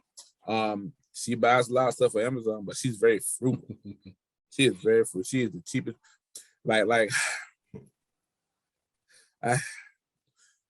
She's so frugal the other day. Oh my God. Before you do that, I'm go ahead, Nate. So get yourself in trouble. No, my bad. No, it's not in trouble. It just like she knows what I'm talking about. Like, okay, I think it's weird that LeBron- I'm gonna walk around with some Nikes or some F4, some Vapor Max, and my son rocking some Saks from Walmart and shit. You know what I'm saying? Yeah. Like she's that kind of frugal. She don't mind putting the Saks in my shoes. So I'm like, nah, baby, we can't do that. I can't rock these and he got bubbles. I had to say bubble. You know what I'm saying? Like it kills me that stuff shouldn't matter. It shouldn't matter, but it's like if you look at it, if I'm but you're like, how's it gonna look? Yeah, exactly. You know what I'm saying? So with my kids, I just go ahead and buy the shoe. I like the clothes to buy because I don't think the clothes matter as much, but like the shoes, I think I that's my thing. So I go ahead and all right, go ahead. Go ahead, Nate. With us, we didn't really talk about finances, like I said, because we met when we were young. I was out here. I was in the block trapping when I met her. So when I met her, your boy was getting some bread, you know, trying to spoil the wise. And when I got that out my system with the working, I was working, and whenever she worked. But a lot of the time, majority of the relationship, like let's say I was like the breadwinner.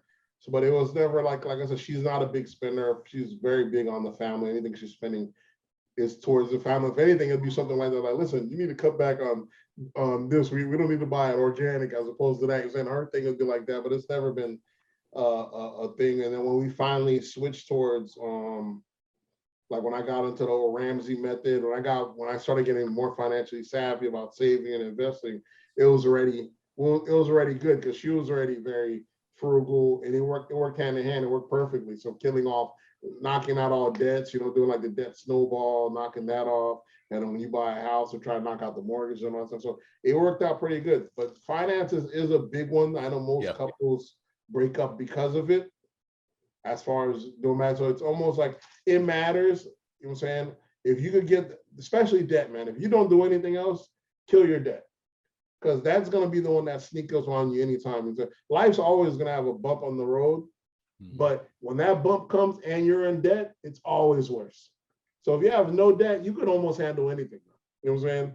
Well, imagine a sickness is bound to come, an injury is bound to come, something's bound to come, but that happens and you're broke, it's always a thing. So if you have credit card debt or anything, start knocking those things out quick. I was debt free all but like 4 months ago all over again, but we just purchased another crib and I've been busy renovating that, but now I'm trying to knock down that debt right back again.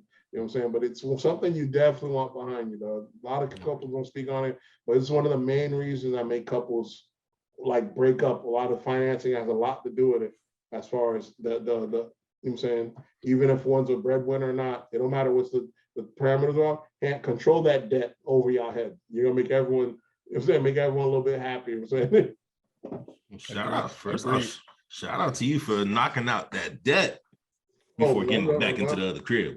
But that's a big. That's what a lot of people don't get is y'all debt. That debt that usually that debt service, that monthly you paying on it is taking money out that benefits both of you guys. And so some people will be like, well, that's her student loan debt, but it's weakening the both of y'all. If y'all put y'all money together, we knock that out. That's just that much more money y'all got a month to do stuff with, and have a better quality of life. So I always tell people, don't look at it. It's the spouse's debt. It's y'all debt. Student loan debt, one of the worst ones, though. One you can't charge off. You know what I'm saying? I guess if you sit on top of it, you can keep getting it. What's that thing called when you get the deferred? But what's gonna happen is you're probably gonna forget one day to get it deferred, not get it deferred, and you're gonna get that missed payment. And that company reports to all three agencies religiously every month. So your score, each time you're trying to build it up, you're gonna get hit that derogatory comment every month like clockwork, bro. Trust me, these are the people you do not want to miss a payment on. They're the worst credit. They're on, because other people, man, I don't know if it costs money to report it, but that student loan agency, they put good money behind making sure they let you people know that you missed this payment. I don't care if it was 5 years ago. And they keep reporting until that debt is paid off. They keep reporting, hey, 5 years ago, he didn't pay us on time. And that thing still keeps being a negative on your score, bro. It's a pain. The trap. All right, Diddy, what you had next for the lightning round? All right, so next, was sex a major factor in your decision with dealing with your mate? And would you have been willing to teach her if she wasn't meeting your standards?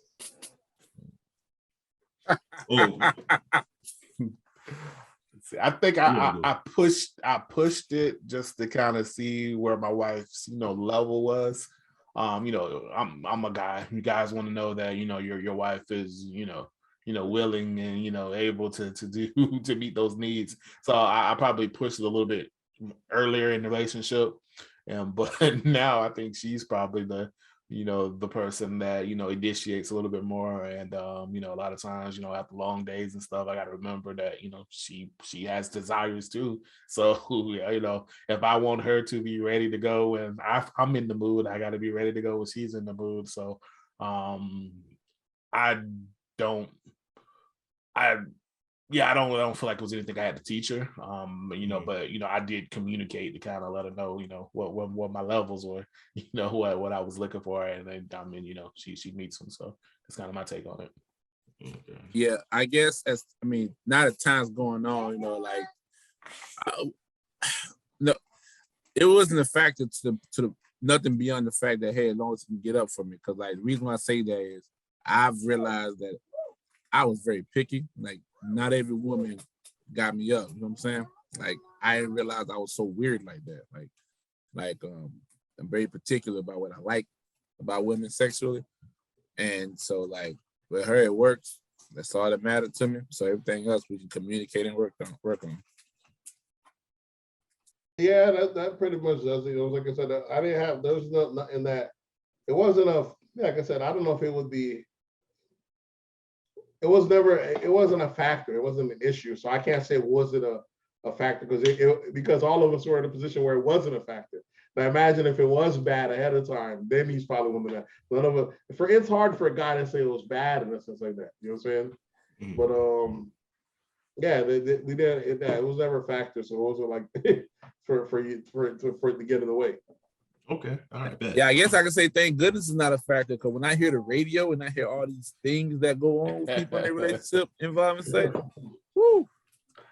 All I can say is that when you're in baby making mode, it kind of takes a little bit of the fun out of it. Fun out of it. Yeah, Takes the fun out of it. It's just kind of like, oh, what? Man. Yeah, it's work. It's work. Yeah. It's stuff on the calendar. It's dates. It's positions. It's not as romantic. Really? I've heard that from people that's trying. I've heard that a lot. It said I can't wait till they can get back to being fun. Just spontaneous. Hey, it's a task now. I don't have any real advice, Milt, but try to have one of those 2-nut days. That's all I can say. Get whatever you get into that mode where if it don't sneak up on you, you trying. Yeah, it takes a little bit of the shine out of it, but it's still a fun process though. I hope. All right. If you were in love, all right. So with your girls, when you were in love with her, did you guys have any issues with clicking with the family? And if you guys weren't, I see the face already, quick, fast. Did you guys have any issues with the family? No, that's actually the best part, bro. Her family loves me to death. I keep telling her that I'm the best thing that ever happened to her. Because her mom loves to cook, right? Remember I mentioned my wife's picky. My wife didn't really eat vegetables until I got into her life. Now she actually tries vegetables.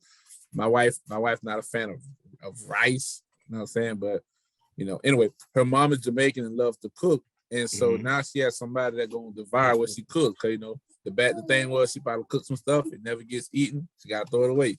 Now that stuff gets eaten, she's not afraid of wasting stuff. The other irony about that too is that, like me, I've never introduced any woman to my parents or my family. So when she first came over, everybody jaw dropped like, oh, is she the one? You never bring anybody home. One time I even had this girl I was on a porch with. My mama walked right by.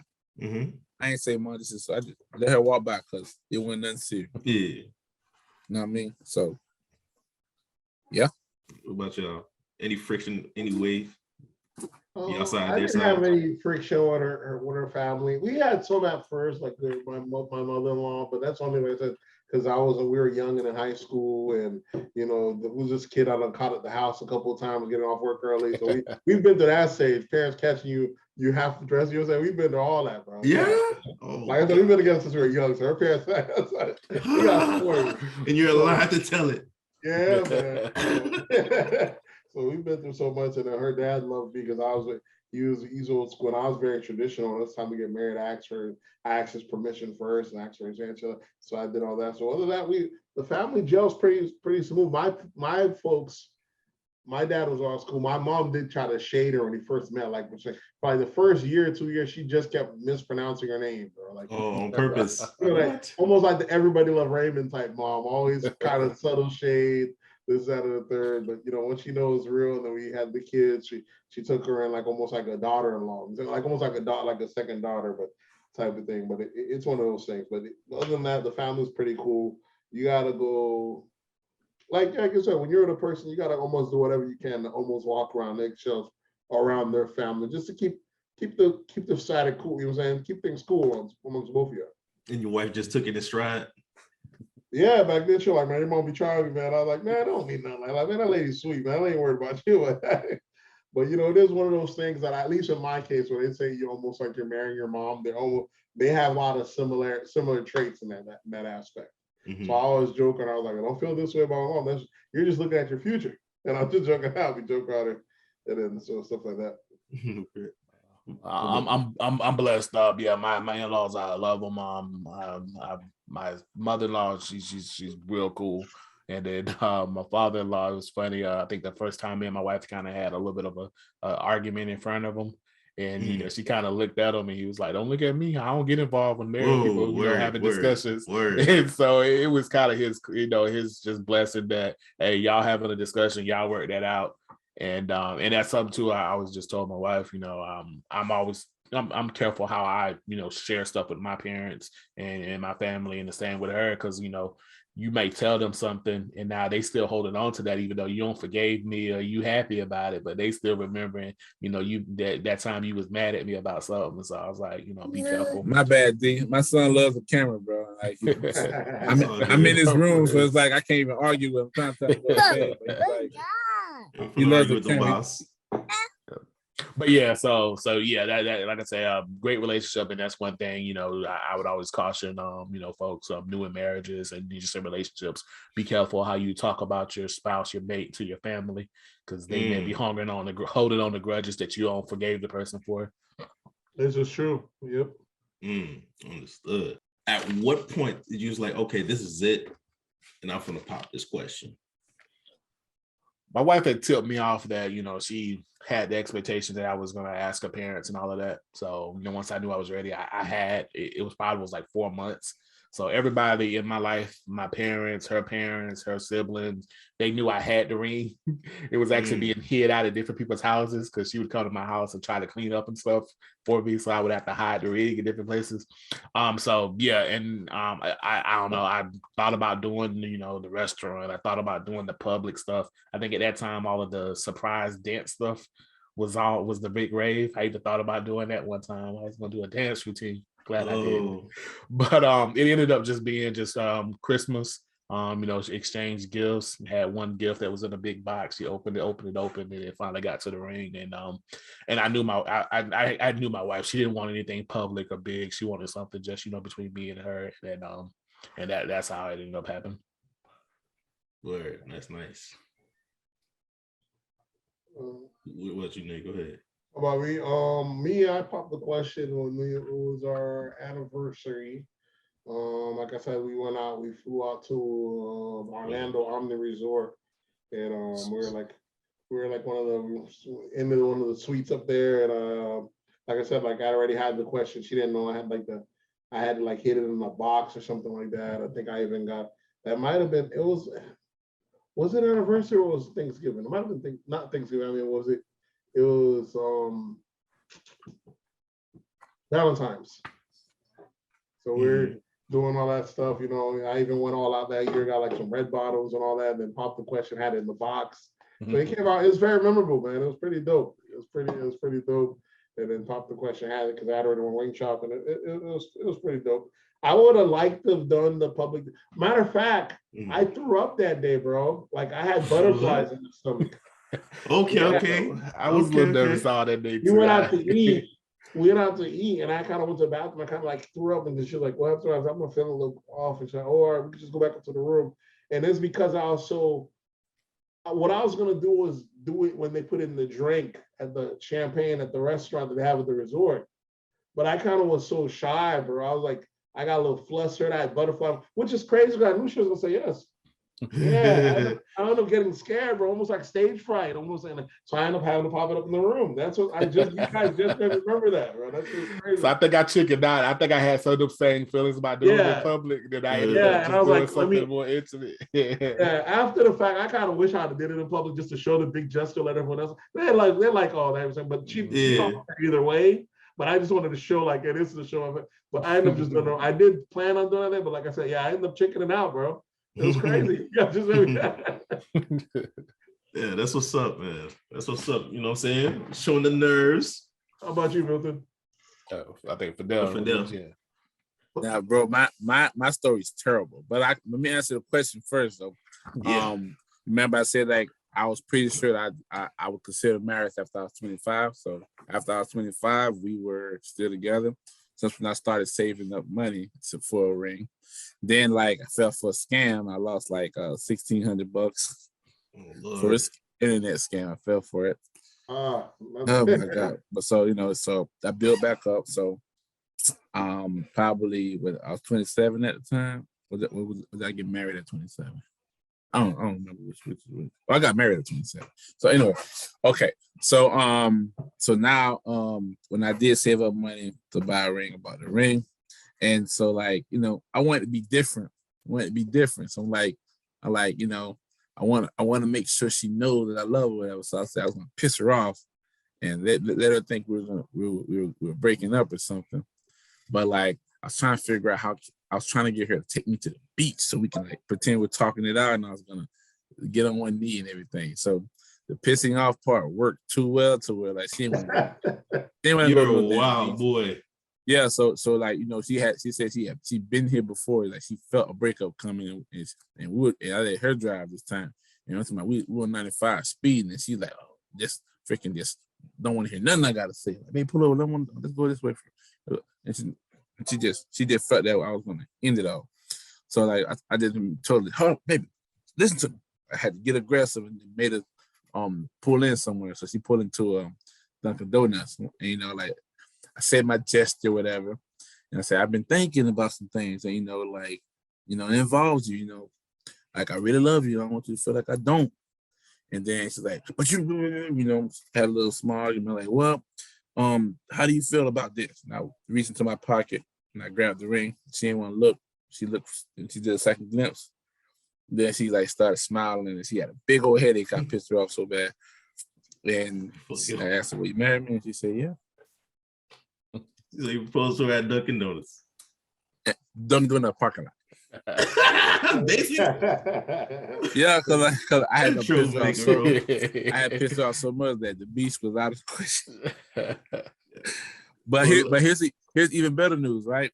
So I had bought the ring I bought was a 3-stone ring, and like we ain't gotta talk about numbers too much. It wasn't small, but like, all right, when I bought the ring I bought, it was the 3 rings came out to half a carat.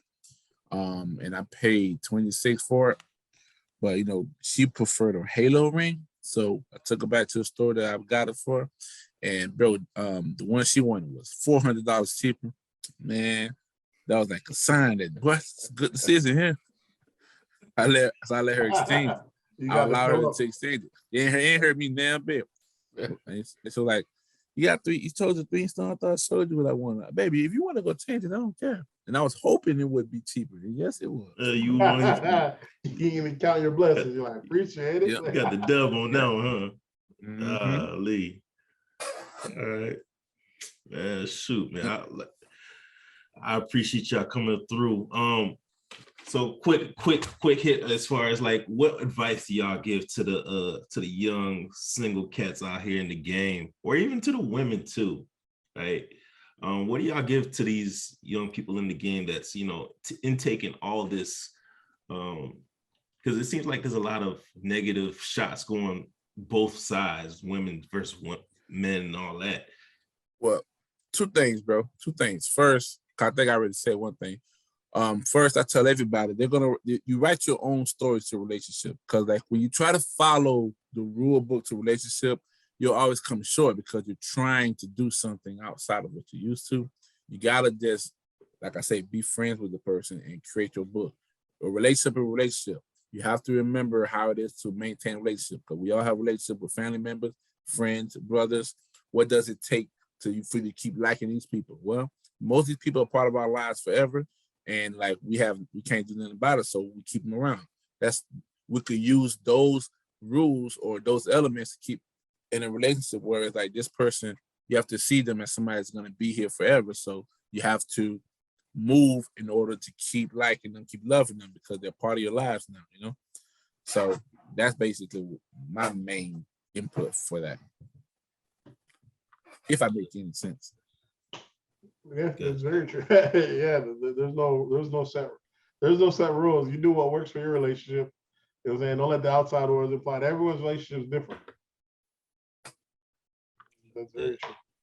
I think my premise is that I just remind young folks, people fresh relationships, that love is a verb, and what makes you feel loved is going to be different for each person. And so when you find somebody that gives you that love and brings that value to your life, that additive to your life, that's the one to hold on to. That's the one to push to that next step. I see marriage as just was a merger. I came to it as who I was, and my wife came to who it was. But once we were together, that entity, that oneness, that's when our lives really kind of prospered and blossomed. I tell folks, before I met my wife, I had a 400 credit score, and I think she made $35,000 more than I did.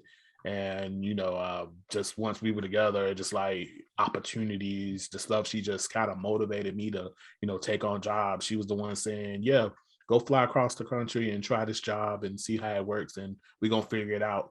And her love, and for me being my best, put me on the path to where we have now, the comfort in our lives. So I would say recognize all of that, recognize what you have in that person, and if they're hitting your verbs that make you feel loved, and you see that love, hold on to that amongst everything else can fall in place. Yep. For the guys, happy wife, happy life, right? Unless he say it to you. Wise words from wise man. All right, yeah. Diddy. So yeah, you've been to Fedel wedding, so Nate, me, Fedel, we ready for yours when you're ready. We'll be yes. Yeah. We talking slow. He talking slow. Yeah, we gonna it might be the wine, but now we gonna try to see what we can do. You know what I'm saying? Definitely not trying to force the issue. And who's gonna be a great part? Who's gonna be the best partner, Diddy? That's all that matters. Yeah, we or not even the best, a good partner, because I think that the word best kind of forces you to try to be too critical. Yeah, you can almost pick anybody and it's gonna work, bro. I would say imagine how good you think you imagine marriage can be, and then multiply that by 10. That's what it's gonna feel like when you got that right partner, which is gonna exceed your belief of expectations of just how just happy you can feel at any moment. Yeah, so that's big right there. It's gonna come. It's just a matter of I guess just trying to date with intention. Listen to what y'all say. Not trying to listen to too much of the outside world as far as like the Kevin Samuels and all that. Which some of the things I feel like he be saying. It's not all bad. Like I said, Kevin Samuels dropped some gems, and he ain't speaking all trash. He's not like my savior or whatever the case may be for like most other dudes. I could listen to him objectively. I could be like, he's saying something there, and then this thing's like. But for every Kevin Samuel gets a shocking, but no one talked about the Derrick Jacksons. He's the equivalent of Kevin Samuel, but he's the other females. evilness of the spectrum. What do you mean? He was doing all this pandering to the women, telling them all lies. He don't love you if he cheats on you. Second he does, get out the door. He was selling the other dream, the other half of it. You know what I'm saying? And we find out how about all the stuff he preached to everybody? How was he able to keep his wife? You know what I'm saying? How come all the scumbagness he was preaching? How come it wasn't like that for him? Because he was out here just pandering to women. These were his bread and butter. When he came back to his wife, like, come on, you know it ain't like that. That ain't mean nothing. He knows the truth. But he was throwing guys under the bus to, you know what I'm saying, to get his bread and butter. Almost like Kevin Samuel might be throwing a little extra sauce on that because he's seen them view numbers are popping. Yeah, you know what I'm saying?